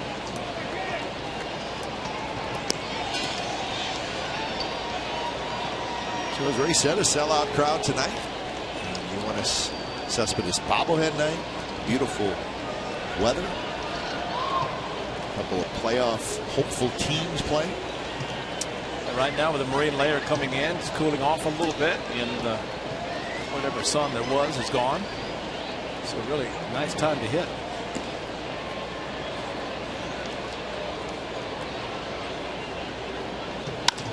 That one driven to right center. That's hit well. Reddick on the move, and it's going to be off the wall, and Cespedes is going to pick it up. Brantley digging around third. He's going to score, so a couple of balls in the same direction. Back-to-back doubles, and it's 3-0 Indians. Well, unfortunately, Dan Straley not getting too many pitches up in his own. Last 2 have been hit to right center. Same location. This is a fastball. Remember his last at bat, Cabrera tried to pull the high fastball, popped it up, but drove it deep enough and back with the speed. Looked like Brantley might have been tagging up, was one thing you don't want to do with 1 out and the ball to the outfield.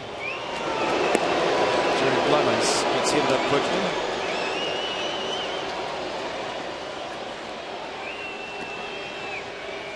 So Giambi steps in. A couple of RBIs tonight for There's Grupo Cabrera giving him 46 now on the year.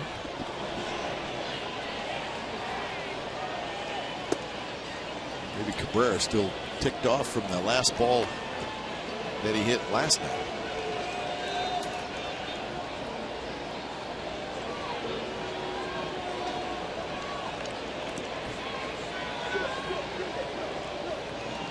Giambi, a strikeout and a ground out.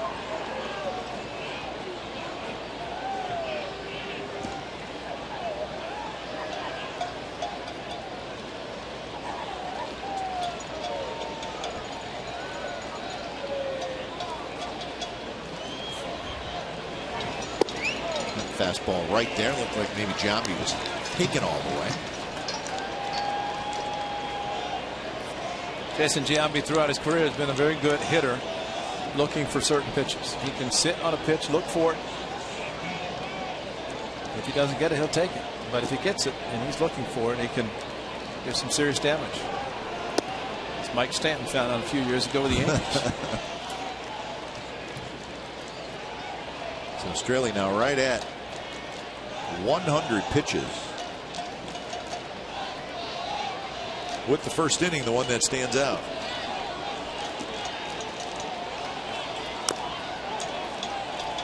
Giambi in his career, we showed you the 437 career home runs. He has 1,996 career hits, so he's going to get a terrific milestone real soon. 2,000 hits. Depending on what Ichiro did today, and maybe BI can tell us, he was 5 away from 4,000 combined U.S. and Japanese baseball. Well, BI is going to be on that quickly. He's already working on it.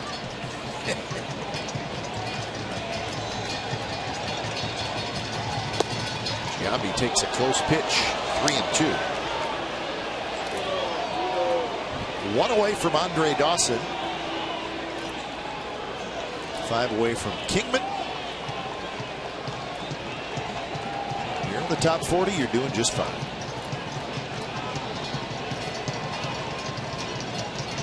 3-2 pitch, swing and a miss on an off speed. And a good one. Strikeout number 7 for Straley. He's got Giambi twice. And it's going to be his last pitch. Bob Melvin going out, but a hard curveball down out of the strike zone. Jason Giambi took a 2-2 fastball outside, and then Straley came back with a good curveball. So when it's time for change, think Speedy Oil Change and Tune-Up, your oil change, tune-up, and smog expert. Straley goes 5 2/3. 11's coming in.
California at 7 p.m.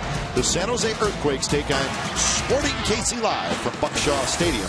Complete Earthquakes coverage every night on Sportsnet Central and CSNCalifornia.com. That's the San Jose Earthquakes and Sporting KC.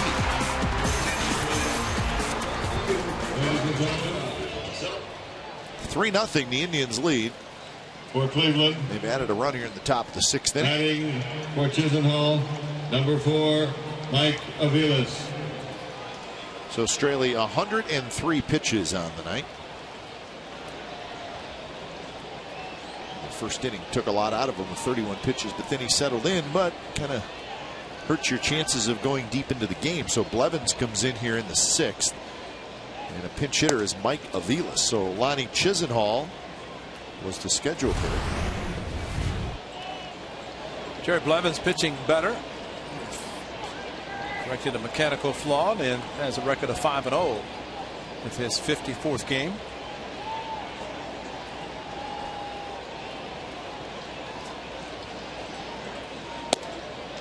Another fastball to Aviles is outside. You know, one thing about Straley, you mentioned the 31 pitch first inning, gave up 2 runs, and then pitched well the next 4. Little struggles in this inning, back-to-back doubles, but well, you're just so concerned about every pitch with no run support. The A's have done nothing against Jimenez for 5 innings.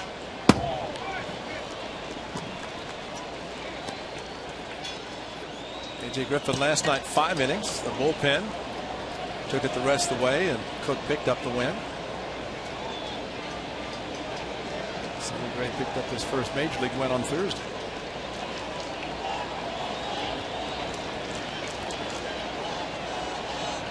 Cabrera is the runner at second. That one's hit hard to Donaldson, who grabs it, throws in time. Side retired. A run on a couple of doubles for the Indians. Bottom of the 6th coming up. Indians 3, the A's nothing.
The world's most versatile camera, GoPro, be a hero. Well, the A's got a little bit of work to do. They're trailing 3-0, and they got a 0 in the hit column. Bottom of the 6th inning. Ubaldo Jimenez, he's been good, but he's thrown a lot of pitches. He has struck out 7. He has walked 4. And he's thrown 88 pitches through 5 innings. And he has done something, as Michael Aviles, a pinch hit, will stay and play third base. But Jimenez is doing what he did back when the A's were in Cleveland. Got 2 runs the first inning and been very appreciative of the run support. And to this point, not allowed the A's to get a hit. They have received 4 walks, but nothing after getting the walks. Actually, as it turned out, both times they were walks with 2 outs. At least the second walk was.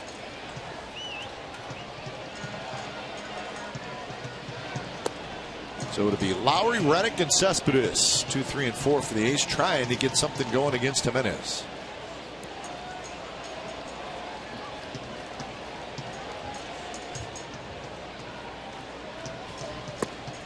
Lowry has popped to short and popped to third tonight.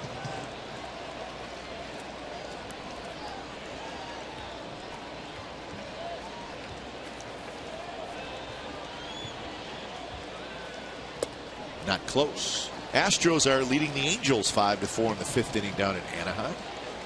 Angels had a 4-2 lead at one time on that. Got away.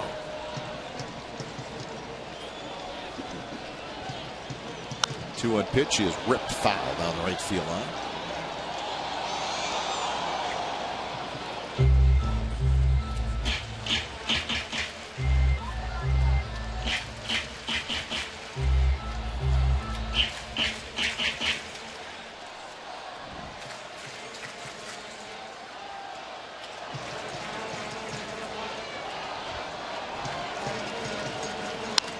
Two pitches driven right center, hit right on the nose, but Bourne gets back there. He's got it.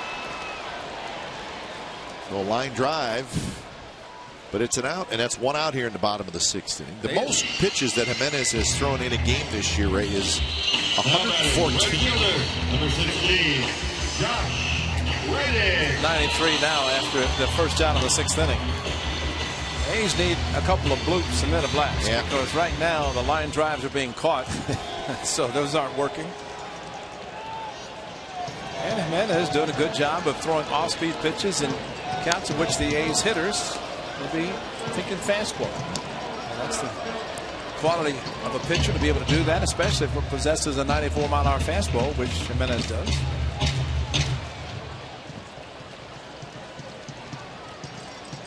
Swing and a miss. Brett Anderson pitching tonight in Sacramento. He's going to pitch a couple innings.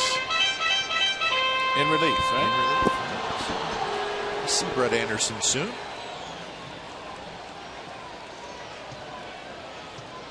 Looking for a high fastball, and just threw it up there, but Reddick laid off. But today is the 17th of August. 30 days in September, so you're looking at 13 days essentially before September. And that hit Reddick. So Reddick will be a one-out base runner after being hit by a pitch. At this point, you take it. A couple of strikes.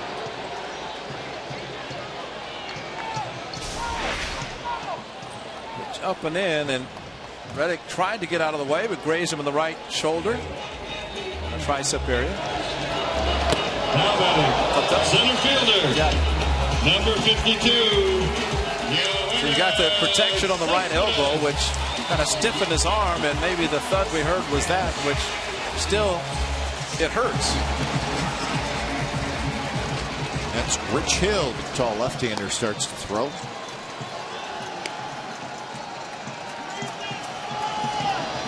So a one-out base runner. Here's Cespedes.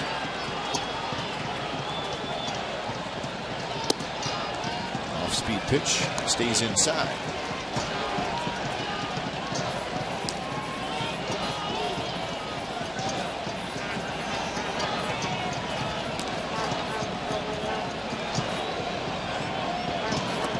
And now 2-0. He's throwing the off-speed pitches, and seems like he's throwing more and more. Yeah, Cespedes got him in Cleveland. Just a solo, and Jimenez didn't give up much and had a lot of run support.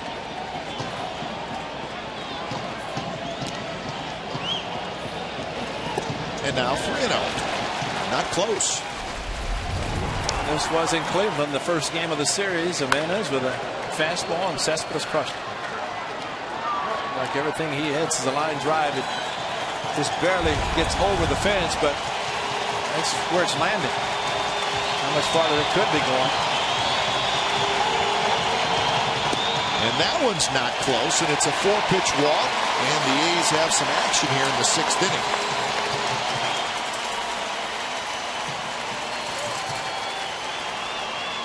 Well, this isn't even one of those, well, my guy's got a no-hitter going.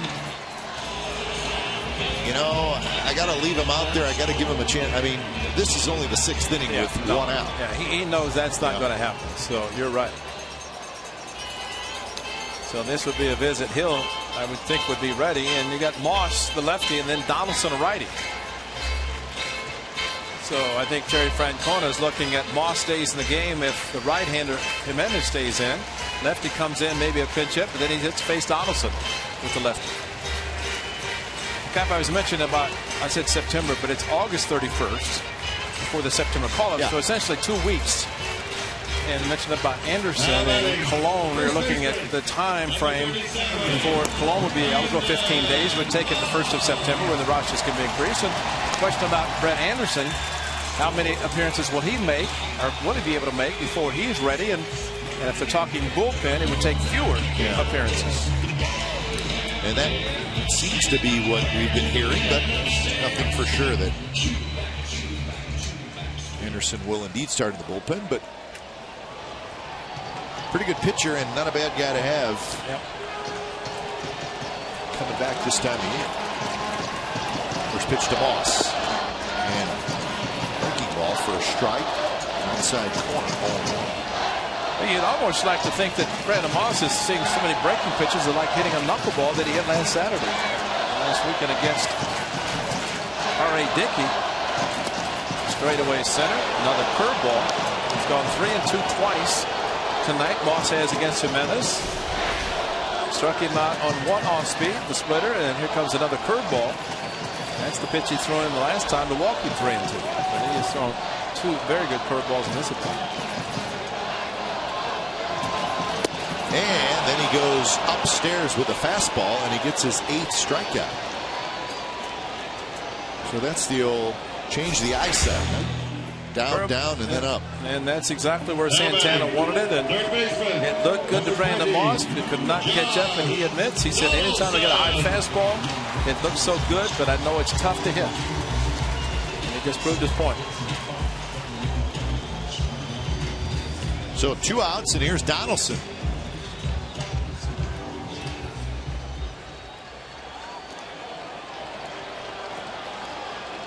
Donaldson, a strikeout and a walk.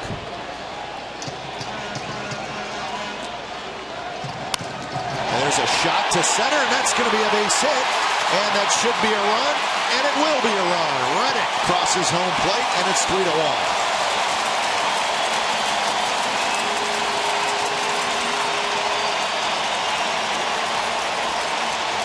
And Donaldson's seen so many curveballs tonight. Got another one this time from Jimenez. And Josh Donaldson always aggressive. There's the curveball. There's the hanger. There's the ball to center field. And you can almost think if you're the pitcher, Terry Francona is going to make a pitching change, and he's lucky it's not a 3-run home run. Josh Donaldson hit it squarely. That's a great shot. Great camera work of the head down, looking at the ball, making contact. And Josh Donaldson comes through with RBI number 65 with Josh Reddick hit with a 2-strike pitch. Scores easy. So when it's time for change, think Speedy Oil Change and Tune-Up. Your oil change tune-up and smog experts.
Is brought to you by Xfinity, home of the most live sports, and by Toyota. Do the math and save at your local Toyota dealer.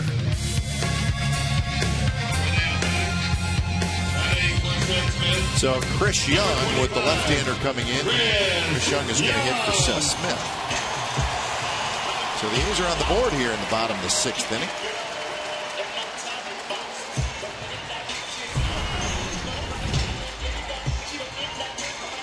And that's the new pitcher. It's Rich Hill. High ERA, but a lot of strikeouts. 44 strikeouts in 32 and a third inning. Mid-90s fastball, 2-4 seam fastball, as most pitchers have. Curveball and changeup. And for Chris Young, who will pinch hit for Seth Smith. And as Osvaldo Jimenez, it took him the 6th inning with 2 outs to give up his first hit. With 105 pitches, but very good performance. Although 5 walks, 8 strikeouts, creates a lot of pitches thrown, which he did. Cespedes at second. Donaldson at first.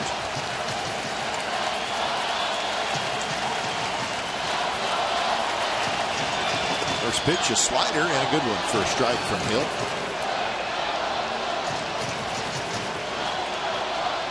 Ten home runs, 32 runs batted in for Chris Young. And of those home runs, about 4 of them are 3-run shots, which coincidentally happens to be 2 runners on base now. And Chris Young up looking for something big, as well as the sellout crowd.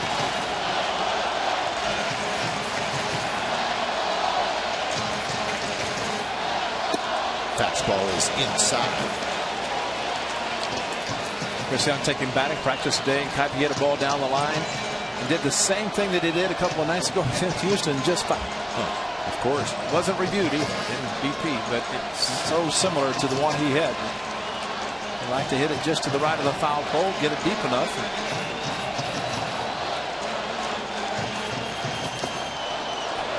I suppose somebody shagging probably went up over the wall and took a home run away from him as well, right? I think that was exactly what happened the next swing. That's the curveball down and in.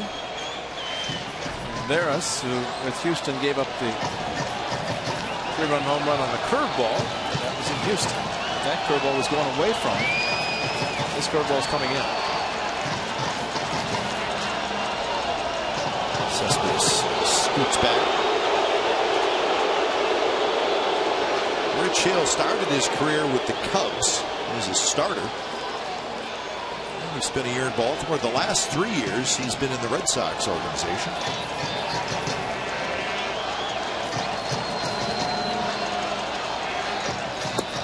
Fastball drops low. Chili Davis, his hitting coach, who was in the Red Sox organization, of course, recognized, said hello to him, but that's a familiarity before Chili took over last year as a hitting coach for the A's. Very friend for him. Of course, I remember him from Boston.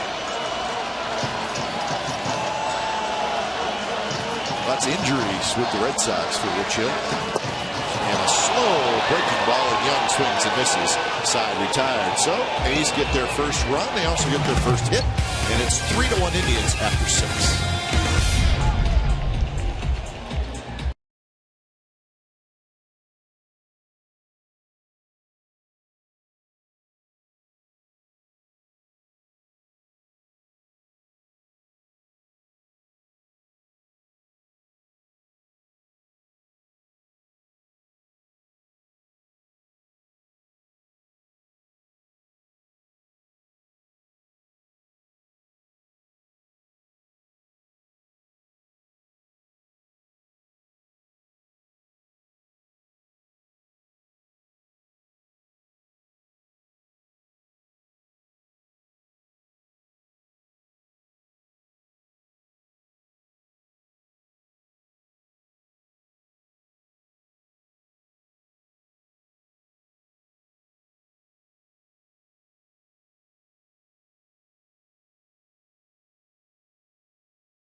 fit local youth baseball leagues. Before the game, bring new or gently used equipment to the State Farm booths on the Bart Plaza and Gate C and D. Fans who donate equipment will receive a drawstring bag while supplies last and be entered for a chance to win an autographed baseball. Pitch in to help State Farm get communities to a better state. Cap, they just had the Hall of Fame race here. Who won? Ricky. He wins every day. Ricky's on hand. I mean, there they go. Ricky Raleigh at the act, the Hall of Famers, and there's the Rick. He won again. Ricky better win tonight. I mean, that was whoever was wearing the Ricky mask. Ricky probably said, "You better win, man, because I'm the all-time stolen base leader." Ricky says, and Ricky says he's the greatest. He is the greatest. We think so. That's right.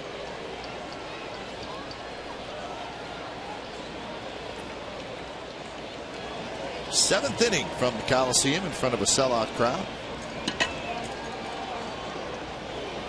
Jerry Blevins to face Stubbs, Bourne, and Swisher. Stubbs has walked and doubled. Cespedes moves over to left with Chris Young staying in the game to play center field. And Young pops it up. Caspo gets out there. He's got it. That's out in the wall. This game started, of course, the series started talking about the speed of Drew Stubbs. Yet tonight he's been thrown out trying to steal. And he's been doubled off with Reddick making the strong throw to third base. So lightning speed is great. He has it. He can use it. But tonight, it's a great throw by Stephen Vogt. Got him at second. And Josh Reddick's strong throw got him at third. Still having great speed. Yep. Is a great asset for not only Stubbs, but for Terry Francona, especially hitting the bottom of the order. Bourne has it at the top.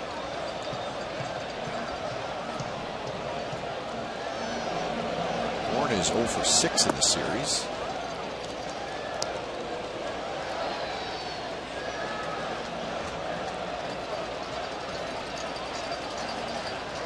The Rangers are just blowing that game completely open. It's now Texas 12, Seattle 3 in the bottom of the 8th. Well, the good news here for the A's, they got on the board. Got the first hit, scored the first run. Got Jimenez out of the game. Not to say the bullpen's any easier. The Tribe has a good bullpen, but sometimes you want to try to get to the pen. Jimenez was throwing so many off-speed pitches and fooling the hitters, they couldn't do much against him. So 2-2 now to Bourne. Bourne hit the ball that Reddick threw out Stubbs at third base. There's the closer, Chris Perez.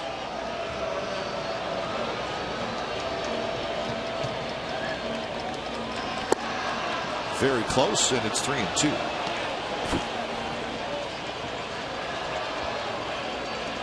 Chris Perez had to be thinking there, two Hall of Fame relief pitchers just ran by him down in the bullpen. Declan Raleigh.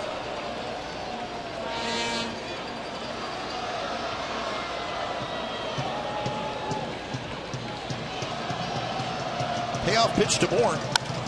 And he hits one high to right field, down the line, into the corner. Oh. 4-1, Indians lead their second home run in the game.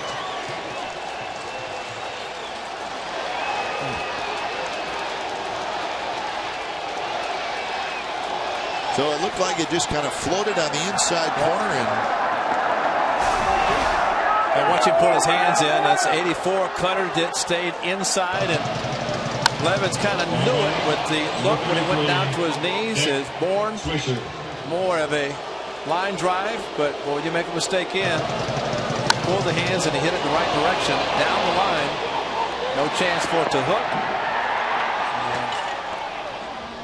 84. So the run the A's just got, they just gave it back. And now Swisher steps in.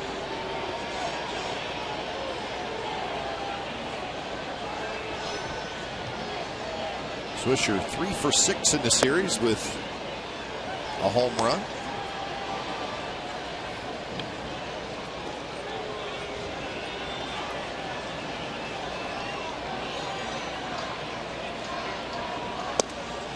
stride. The Tigers beat the Royals today 6-5. Remember yesterday it was the Royals who swept Detroit in a doubleheader. Not today though. Miguel Cabrera with a walk-off home run, number 39. Solo shot, broke a 5-5 tie. Tigers win it 6-5 over the Royals. So Kansas City loses a game to Detroit in the Central. The Royals now 7.5 back. And for the Tigers, their 72nd win of the year. They have the best record in the American League. And I don't know what Chris Davis is going to do, but we know what Miguel Cabrera is probably going to do the last 6 weeks of the season. Yeah, I agree. He's a Triple Crown winner for a reason, and he's going to win the MVP again. Yeah, he's consistent. He drives in runs. He hits big home runs, and of course always hits for a high average. Chris Davis is having a terrific season. Outside corner, strike 3 call. Swisher thought it was off the plate, so he's talking to Ted Barrett, the home plate umpire. Well, it's the same pitch that Bourne hit out. This one, though, was backdoor. The cut fastball, 84, and Swish a very good eye. Number 22. Probably correct in assuming the ball went around the plate. But still, a pitch that a lot of right-handers give up on. The backdoor cutter or slider.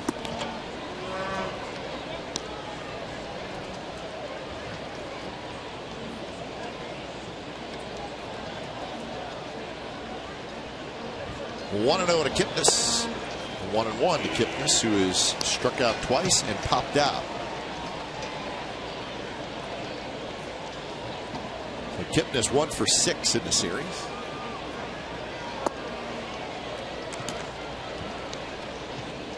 The Red Sox beat the Yankees earlier today 6-1. Lackey over Kuroda. David Ortiz hit his 24th home run.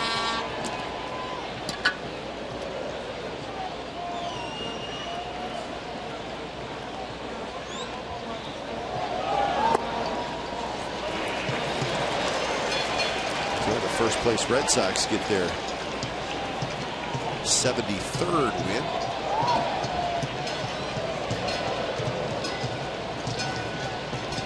Yankees now 8.5 back in the division.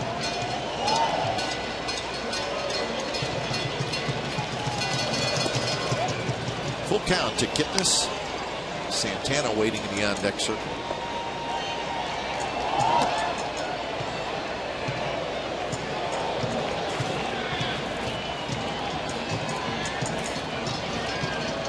Pitch and a breaking ball, a good one.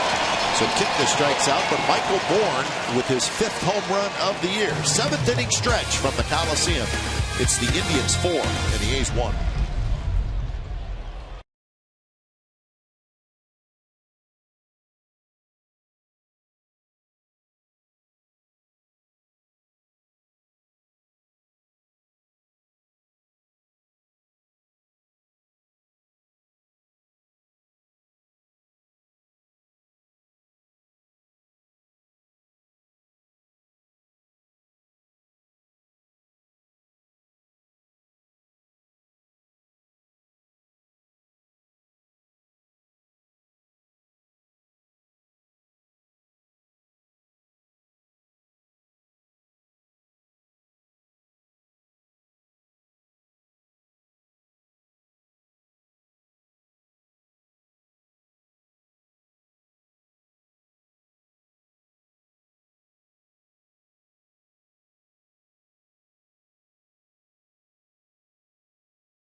A's have just one hit in the game. It was an RBI single by that guy, Josh Donaldson. But there is time for the A's. Derek Norris has come out into the on-deck circle to hit for Vogt, and as Terry Francona not only sees that, but here's the official announcement made. He goes to the bullpen. When it's time for a change, think Speedy Oil Change and Tune-Up, your oil change, tune-up, and smog experts.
Awareness Day, presented in part by Bay Area News Group, Comerica Bank, Nelson Staffing, and Ross Dress for Less.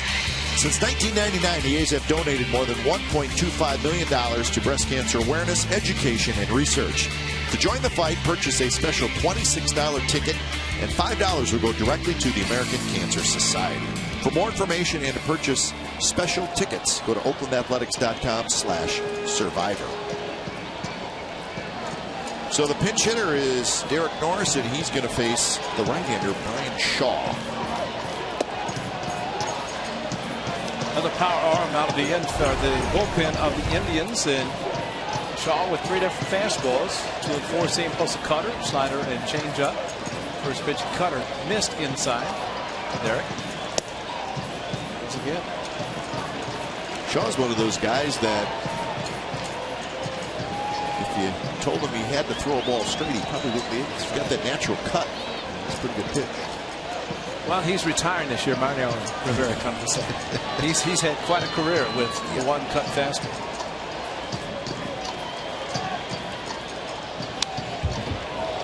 Good swing there by Norris. 2-1 the count. So Stephen Vogt was 0 for 2 with a couple of strikeouts in these 2 at-bats. It's the left-hander Subchinski.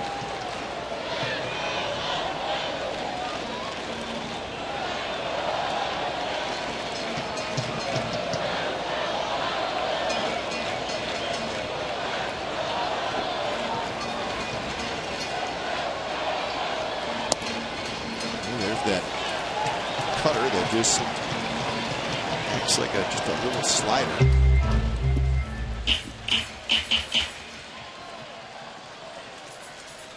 So we're going to follow then Callaspo here in the bottom of the 7th inning. A's trail by 3. Big bouncer, but it's foul. Another cutter. Right, that's pretty much see one here too.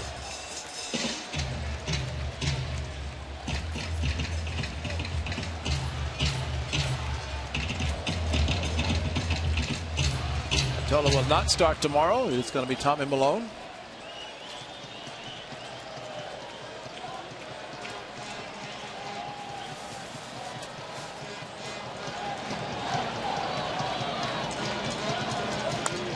And there was the cutter again.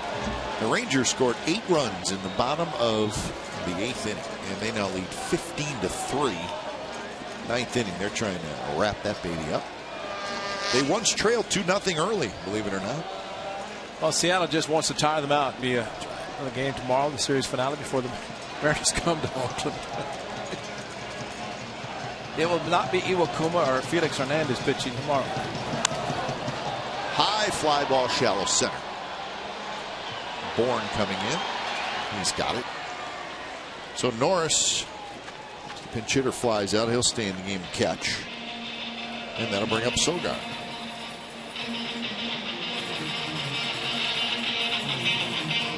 Now batting shortstop, number 28, Eric Sogard. Mentioned the Red Sox winning. You see, Ray, where tomorrow night they play the Sunday night game, right? Yep. Which they do a lot. Remember, that game starts at 8 o'clock East Coast time, 5 o'clock Pacific time. They play the Giants in San Francisco on Monday. And what are they going to do? They're going to fly on Monday morning. Is flying on Monday morning. It's confirmed. Is it? Yeah. Okay. Yeah, they're going to spend the night and then fly out Monday morning. That's amazing.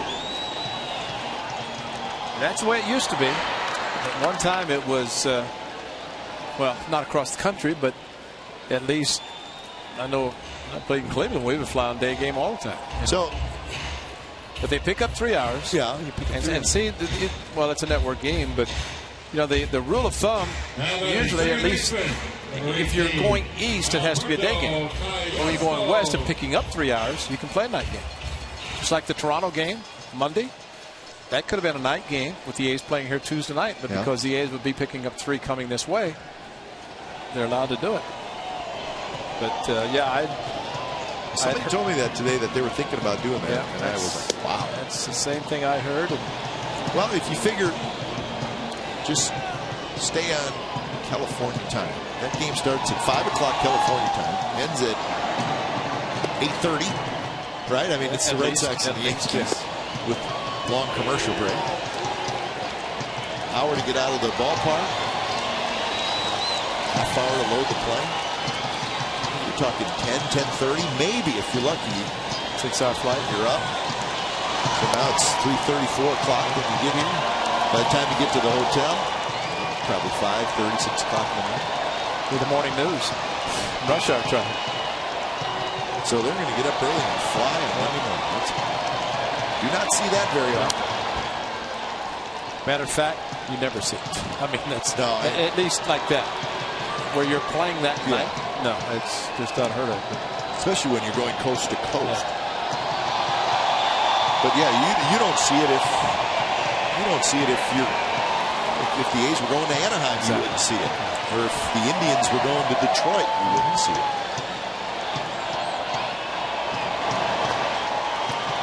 3-2 now to Callaspo.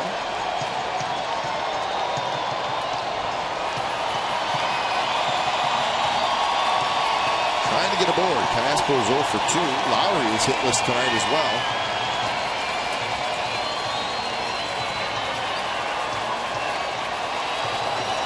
Callaspo with a pop out, a walk, and a strikeout. 3-2 pitch is low, and a good at bat by Callaspo. And I think you said it best. For Shaw, at a time when you had a 3-run lead, 2 outs, he'd want to challenge somebody, but his challenge is a cut fastball. That ball moved out of the strike zone, and good at bat by Callaspo to take it.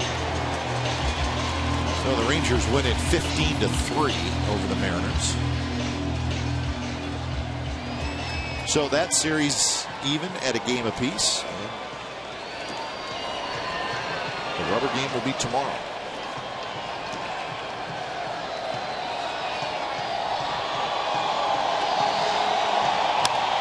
Bounce to short.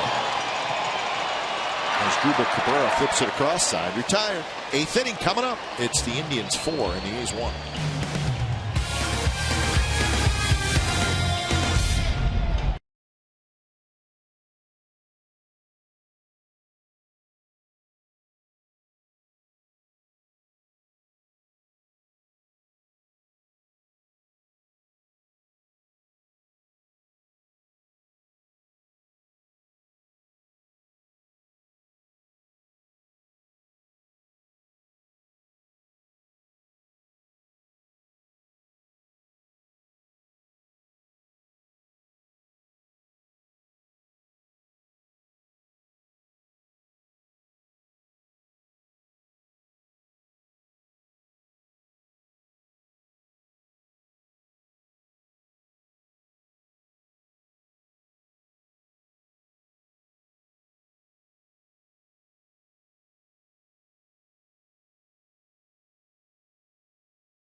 Chevron is set for Saturday, August the 31st after the A's play the Tampa Bay Rays at CLE Coliseum. Bring the family and enjoy the show from the outfield grass.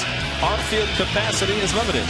Purchase a special field level ticket package for the game, which includes a cold-branded Green Day and Oakland A's cap. For tickets and information, log on to oaklandathletics.com/Green Day. Number 41, Carlos Santana. 4-1, the Indians lead. It's the top of the 8th inning. Jesse Chavez comes in. He'll face Santana, Brantley, and Cabrera.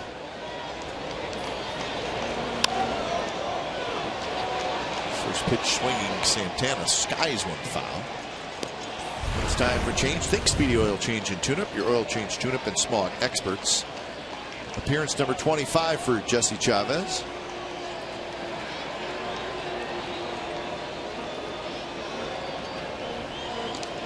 Derek Norris behind the plate.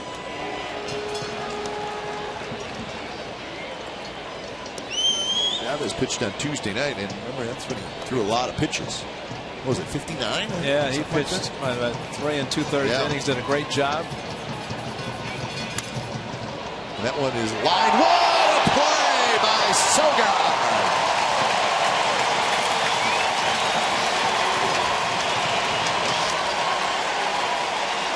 Chavez very quick to applaud a tremendous play. Look where he's playing. Look how far he has to go, and catches the ball behind him. What a tremendous play by Eric Sogard with the shift. He's at shortstop playing behind second, and headlong dive, leaves his feet completely, hangs on, and Chavez can't believe it. Yes, very appreciative of a great defensive play. He hung a curveball, he hit it, and then takes a hit away from him. Brantley swings and pops it up.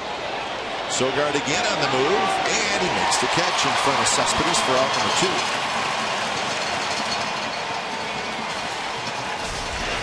All over the place, but what a play. I mean, when, again, you see a lot of times where a player will make the play, then go into a dive headlong. But Sogard that time completely leaving his feet and robbing Santana of a hit. Then had to run over to the foul line the next play and catch a pop-up. He'll probably get the action on this play as well. Might as well hit it the sure guy. Cabrera's had a good night. He has hurt the Athletics. 2 for 3 with 2 run-scoring hits, a single and a double. Well, the sad part about this game for the A's, they've only had 1 hit and scored 1 run, but look at 3 great defensive plays. Caught stealing, Reddick's throw, and now Sogard. 3 defensive plays that you'd like to see happen in a game in which you win. Exactly.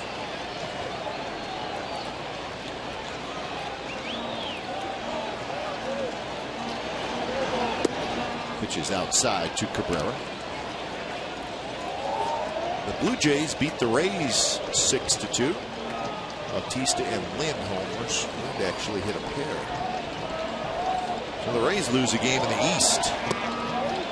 They're now 2 back of Boston in second place. Orioles won 8-4. Bud Norris got another win. He's pitched well for the Orioles. Baltimore, the Rockies 4.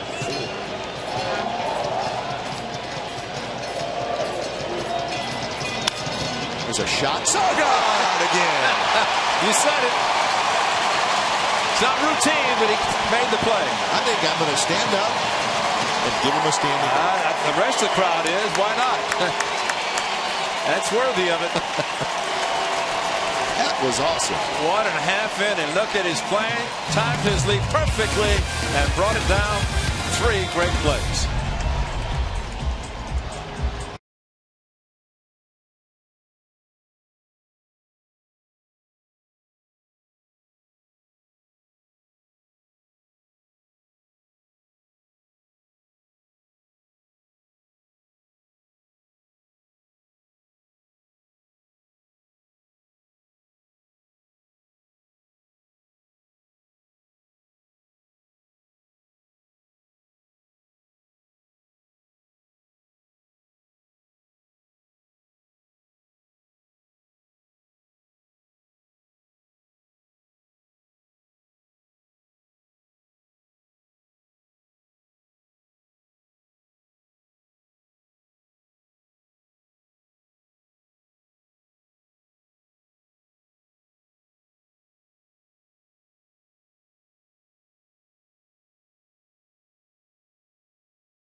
first inning.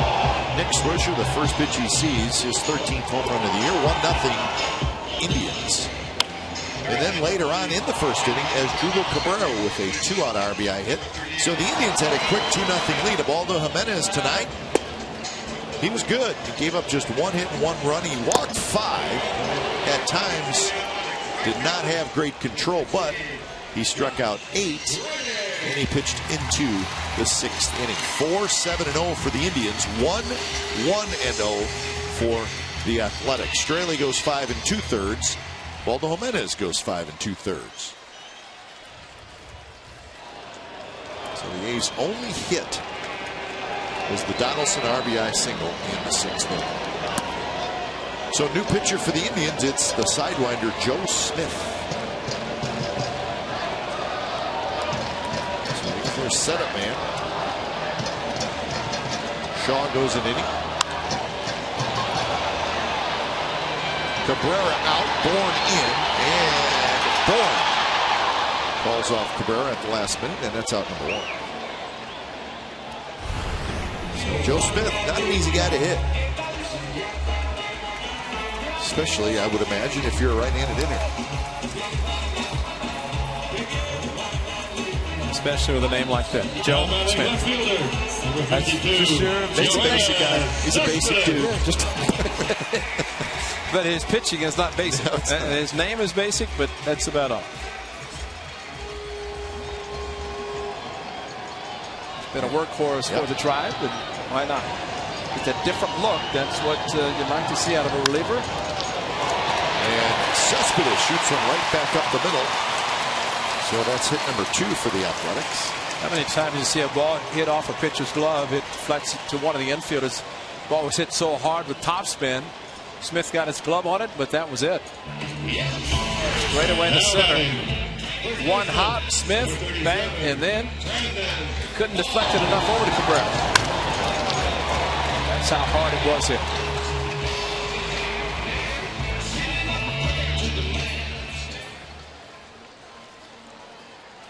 So the A's have a 1-out base runner. Here's Moss. Moss swings at that slider. It ends up way inside. Ball was caught behind Moss.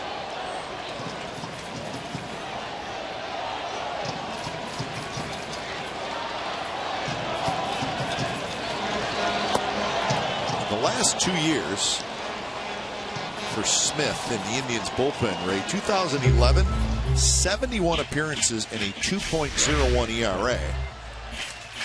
And even against lefties, a hard slider that he likes to throw, and Brandon Moss must have tweaked his wrist or hand or something. Last year, Smith, 72 appearances, 2.96 ERA. You get into the 70s in appearances, that's a pretty heavy workload. But he's a good weapon to have.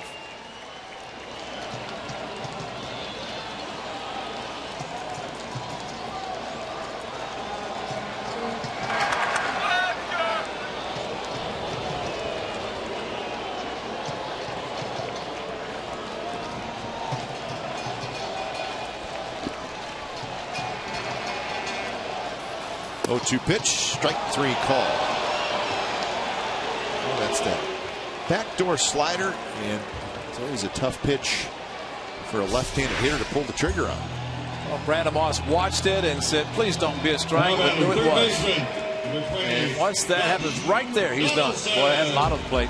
Big sweeping slider from down under, and ran into it. So essentially what Smith did, he threw 2 sliders down and in that he swung over and then backdoored him with a perfectly thrown slider.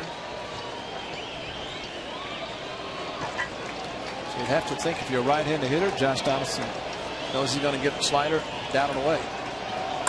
Nice ball. And he rips one right center, base hit. Bourne is able to cut it off. He hustles it back in. And that nice play by Bourne in center kept Cespedes from scoring. That saved a run. And with 2 outs, that's a big play. Because the ball was slicing away. He did get a fastball. Donaldson did, and hit it sharply to right center. And the ball's kind of slicing away from the center field of it. Bourne, as we said, covers a lot of ground. Reaches out. And once he caught the ball and then spun and got it back in, Cespedes had to be held at third. He was thinking about hoping, but no. Ladies and gentlemen, for the Athletics, so this is number 4, Coco. Chris Young's spot, and Coco Crisp is doing it.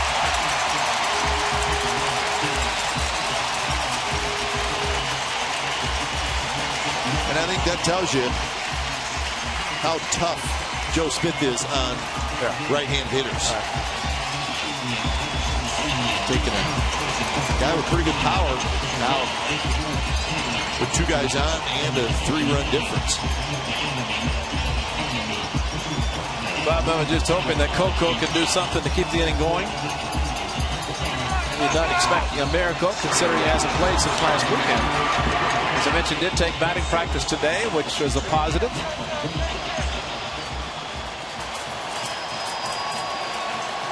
Well, Bob Melvin has used Young, Norris, and Crisp off the bench to pinch hit tonight. Big Nate, backup catcher. That's right. Nate's. He doesn't care at this point. Bob Melvin could care less about who he has left. He's just trying to do something magical, especially with 2 outs. First pitch to Coco, sinker low.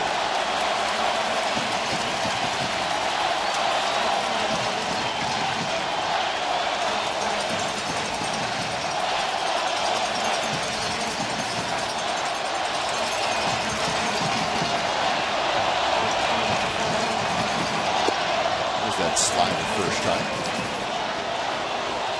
Well, both these teams know that the 2 teams they are chasing in the division have both won tonight. The Tigers in the Central, the Rangers in the West.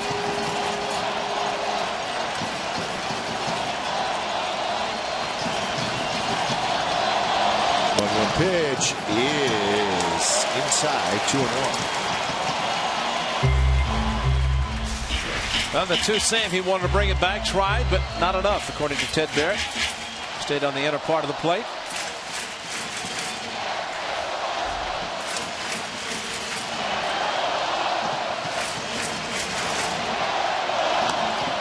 Up on foul. Coco had a good swing there.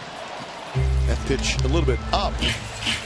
And there's your timing or lack of, considering time off. And batting practice, well, it's good. Make sure the hand's okay, but boy, you get in the batter's box and pitcher throwing low, mid-90s movement.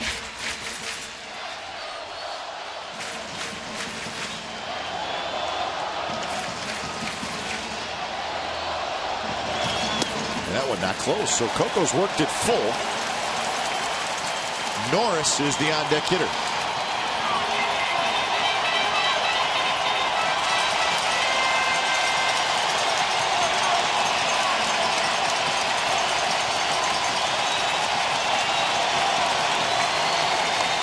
Cespedes at third, Donaldson at first. Donaldson runs and the pitch is popped up. Shallow left center field, and it's going to be Brantley, who reaches up and makes the catch right in front of Bourne. Side retired. A's strand 2. A's have stranded 9 through the first 8 innings.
some defensive plays. Drew Stubbs, Stephen Vogt out at second. Sogard, you'll see him a lot. And then Reddick with same Drew Stubbs at second. Strong throw at third. Great play by Donaldson.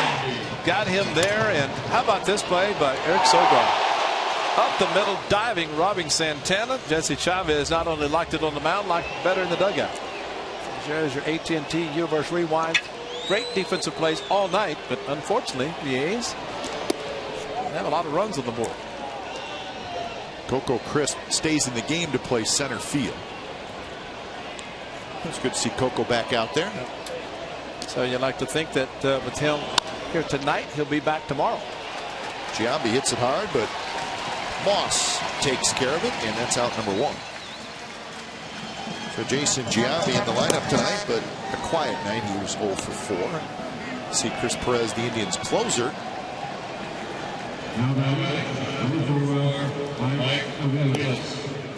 So here's Mike Aviles, who pinch hit in the 6th inning.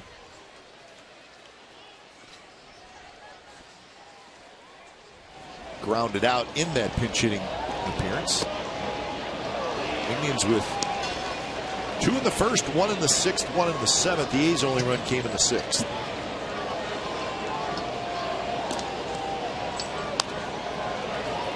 You know, Ray, we spent a lot of time talking about teams in the American League for obvious reasons.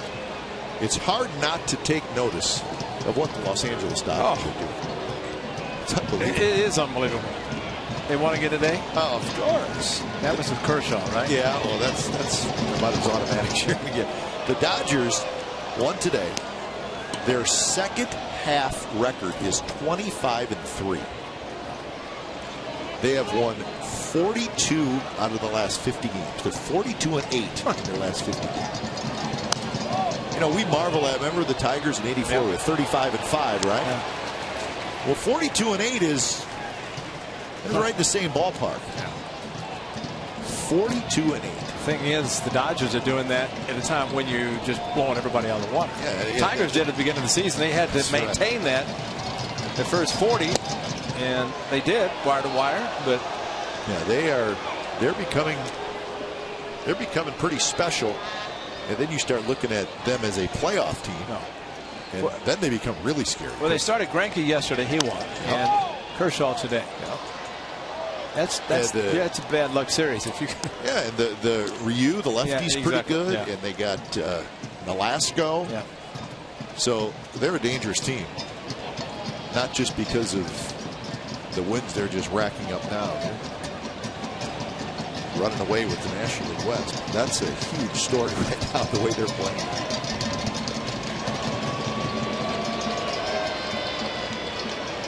One guy we have to be happy for, that is Markell, second baseman for the Dodgers.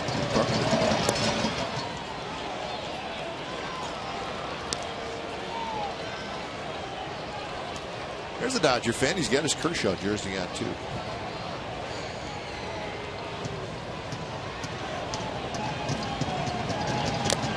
And a good fastball. Aviles on a foul tip, strikes out. Well, join us tomorrow. The A's will wrap up this 3-game set against these Cleveland Indians. Pitching matchup, Tommy Malone, Scott Kazmir. A couple of lefties. Coverage begins at 12:30 with A's Pregame Live. Complete A's coverage every night on Sportsnet Central and CSNCalifornia.com. The home of A's baseball is Comcast Sportsnet, so that's tomorrow. Pretty impressive. You saw the strikeouts, walks, about a 3-to-1 strikeout to walk ratio. That's very impressive for both lefties.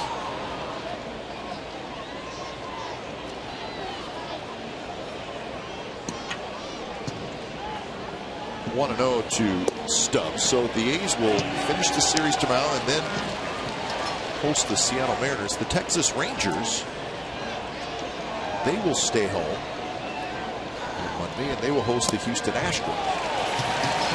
And that's just looking ahead a little bit to what's coming up for A's and Rangers.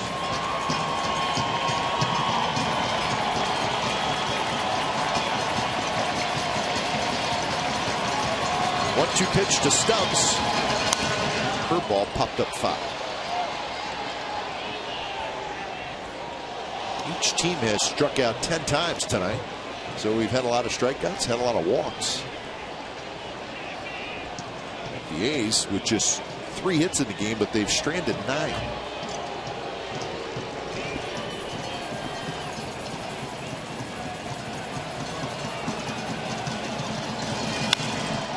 Stubbs rips one to right field, and he's got a hit. But Drew Stubbs has had a good series. 2 hits last night, both doubles.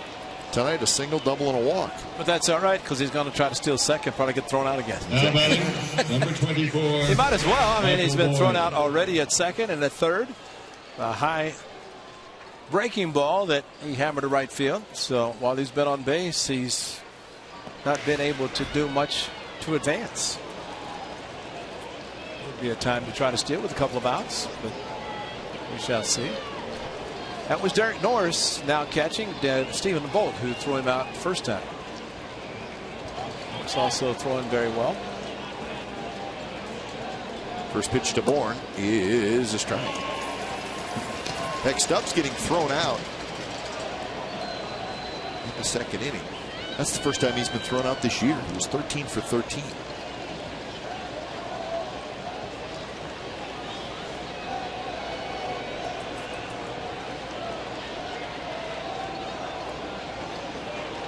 Not running, and pitches outside to Michael Bourne. They talk about the cycle, single, double, triple home run. But the cycle from being thrown out of each base. Could do that. He's got second and third. Of course, the pop up in his third at bat was not thrown out at first base. Did not reach first. 1-2 now to Bourne. Let's hope he doesn't have to take a chance to get thrown out home. That means there's going to be an extra base hit by Bourne.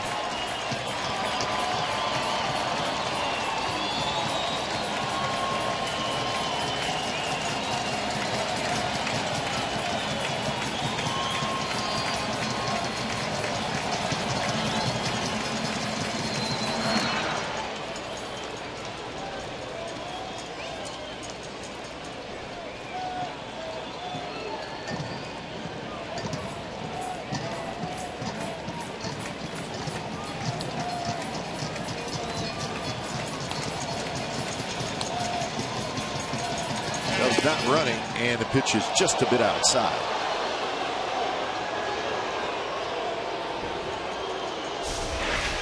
Well, Tommy Cam just off the plate. That's a good call by Ted Barrett.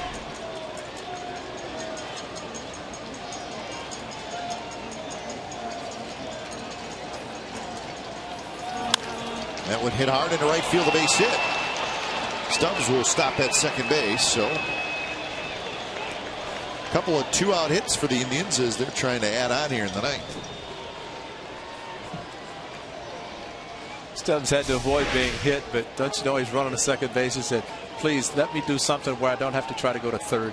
Reddick's getting the ball. Number 33. That stopped him there, but still great speed. It took a while to get to Reddick, but Josh charged it very quickly, and as we know, his very strong, accurate arm. So here's Swisher. Swisher, a homer, a flyout, a walk, and a strikeout.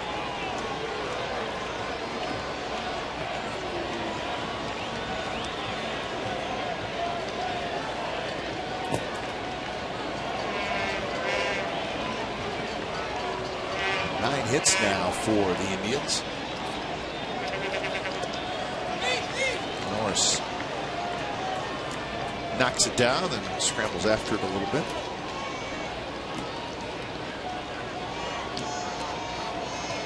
In the ninth inning, the A's will have Norris, Sogard, and Callaspo against the Indians'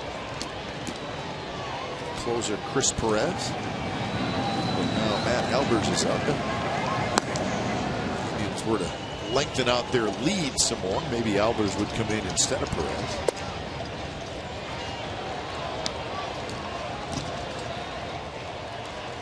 So now 2-0. Duchek quickly warming up.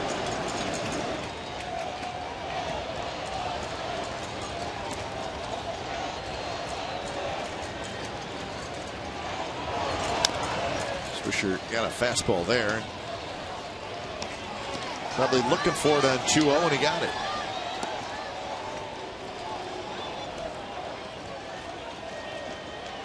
He's Perez ready. Yeah, he's definitely ready. He's ready if it stays the same. And Albert as if the Indians took scored on him.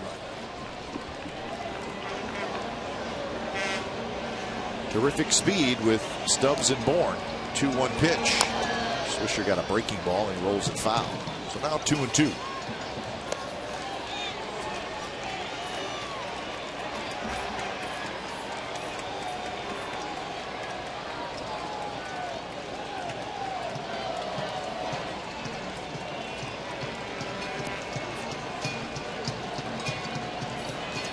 Talk about division races, but the Indians are chasing the A's in that wild card. I'm sure they're aware of that.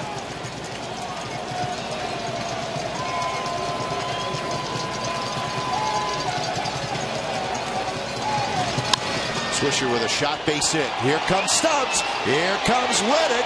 The throw to the plate is not quite in time. Stubbs gets in this time, and it's 5-1 Indians. Now Reddick made a good throw. It was just a touch late. That is where the Stubbs speed helped him. And Swisher gets the RBI hit. That'll also help with 2 outs, and this ball a line drive. And if you're a runner at second base with 1 out, you have to be assured that the ball's going through. And Derek Norris did his best to put his body in front of the hard slide of Stubbs, but Reddick just not enough time. Strong throw, accurate, but just not enough time. And so the Indians, after 2 outs, Chavez retiring 5 consecutive, but single, and he leaves. So Neshek's coming in, 5-1 Indians.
It's brought to you by Hyundai, and you're going to see it on our sister station, Comcast Sportsnet Bay Area. Highlights from this game, also highlights from the Texas Rangers game, and an update on Brett Anderson in Sacramento.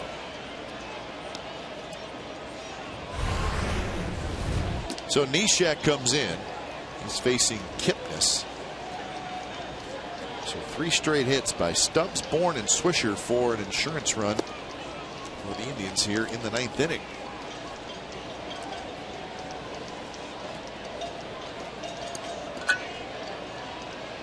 Well, after the A's had scored a run, the Bourne home run didn't help, but gave the runs back. And that one is foul, headed down toward the bullpen.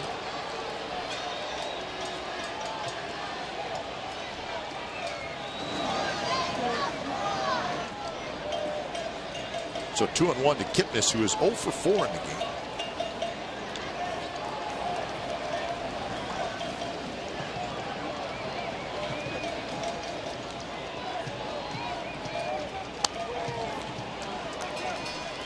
So Kipnis, location-wise, got a pitch to hit, but it's on the miles per hour, 68 miles per hour from Neshek.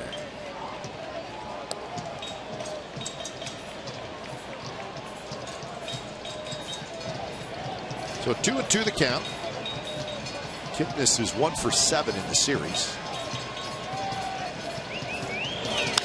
And he shoots one to left. Cespedes coming in, and he'll play it on a hop. 1 run scores, and 2 runs are going to score. And Kipnis really stretches out the Indians' lead now. It's 7-1. So Kipnis with a 2-run single here in the 9th inning.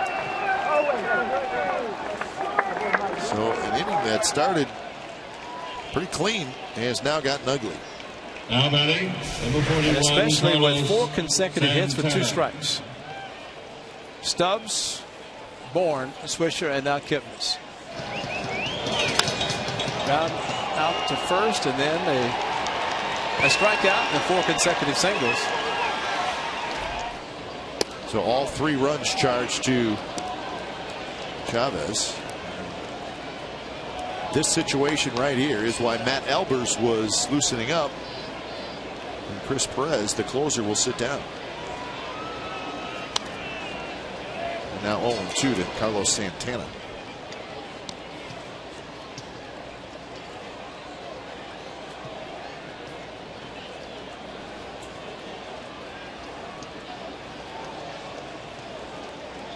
So a 3 spot in the 9th by the Tribe.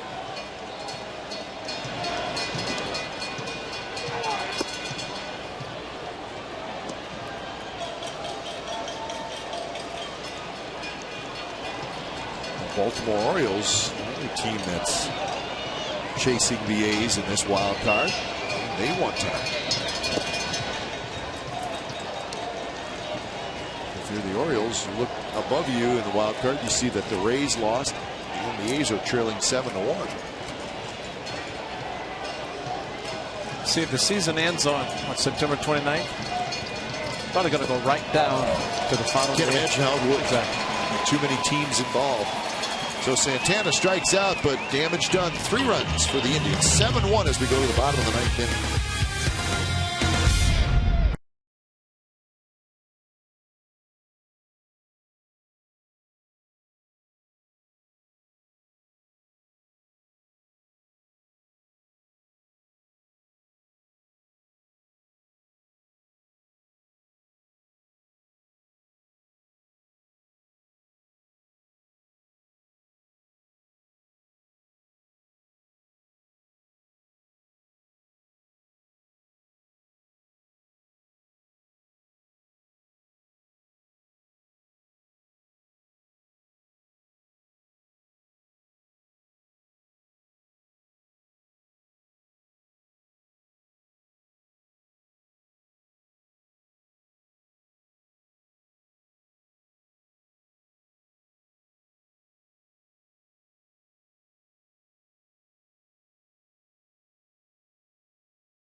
Seven to 1, the Tribe leads the Athletics as Norris strides to the plate.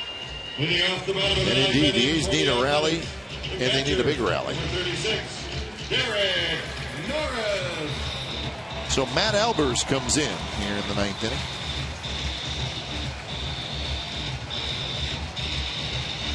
Albers is the 5th pitcher of the night. It's been Menes, Hill, Shaw, Smith, and now Albers. And they've all done a good job.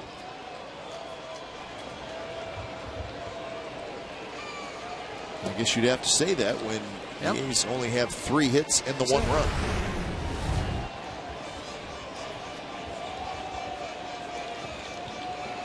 (3-1) with a 3.45 ERA for Albers.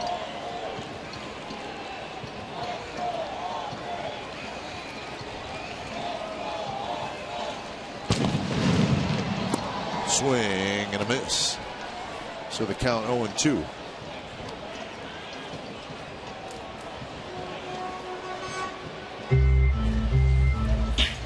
Norris followed by Sogard and then Callaspo.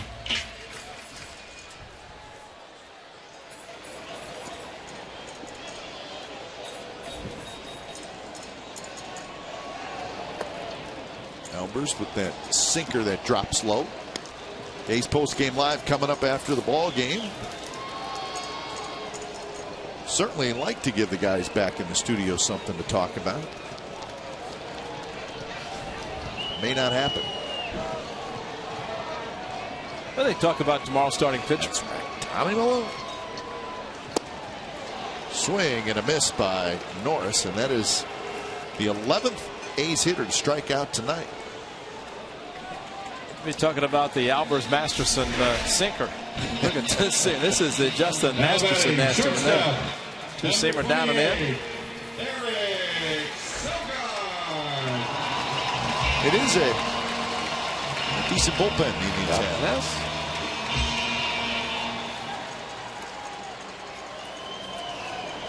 Yes. So Sogard steps in. Sogard does not have a hit tonight, but he's been terrific defensively, and he put out a show in 1 inning. Top of the 8th inning. He was diving, he was leaping, he was sprinting back. Doing it all. Maybe even Matt Garza appreciated it someplace. That he could do it defensively the way he could do it with the bat against the Texans, the 1 win the A's had against the Rangers.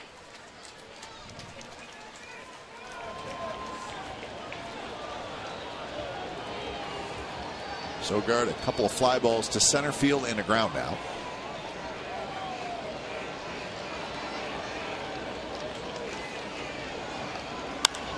That one's driven to left center, but it's going to hang up. Michael Brantley is under it, and that's out number 2. One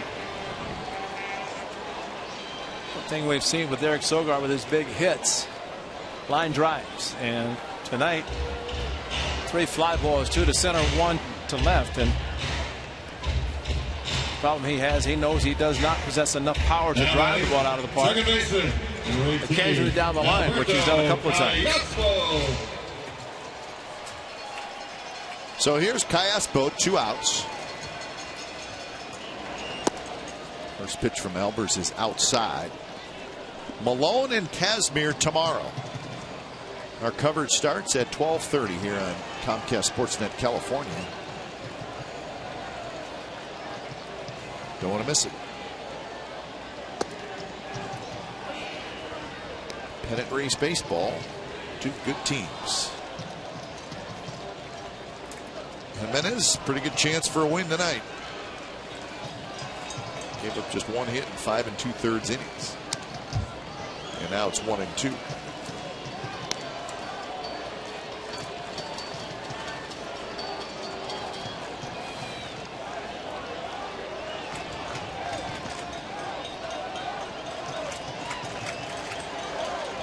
Justin Masterson, he can do it all. Should ask our terrific director Tom Adza just how good he's doing. If he's got a future in our business. Well, a lot of things. There's a shot. It's a little blurry. Now, whose spot did he take with the camera? Because we want to trade paychecks. Well, that's true. You're right. This should do it, and it will. So, Matt Albers, 3 up, 3 down, 9th inning, and too much Indians tonight as they really shut down the Athletics. A's finished the game with just 3 hits, and they win game 2 of the series, 7-1. Jimenez wins it. Straley loses it. Couple of RBIs and a home run for Swisher. Bourne also homered. It's all Tribe tonight. Indians 7, A's 1. You've been watching Oakland A's baseball on Comcast Sportsnet California. Don't go away. A's postgame live with Brody Brazil and Bip Roberts starts right now.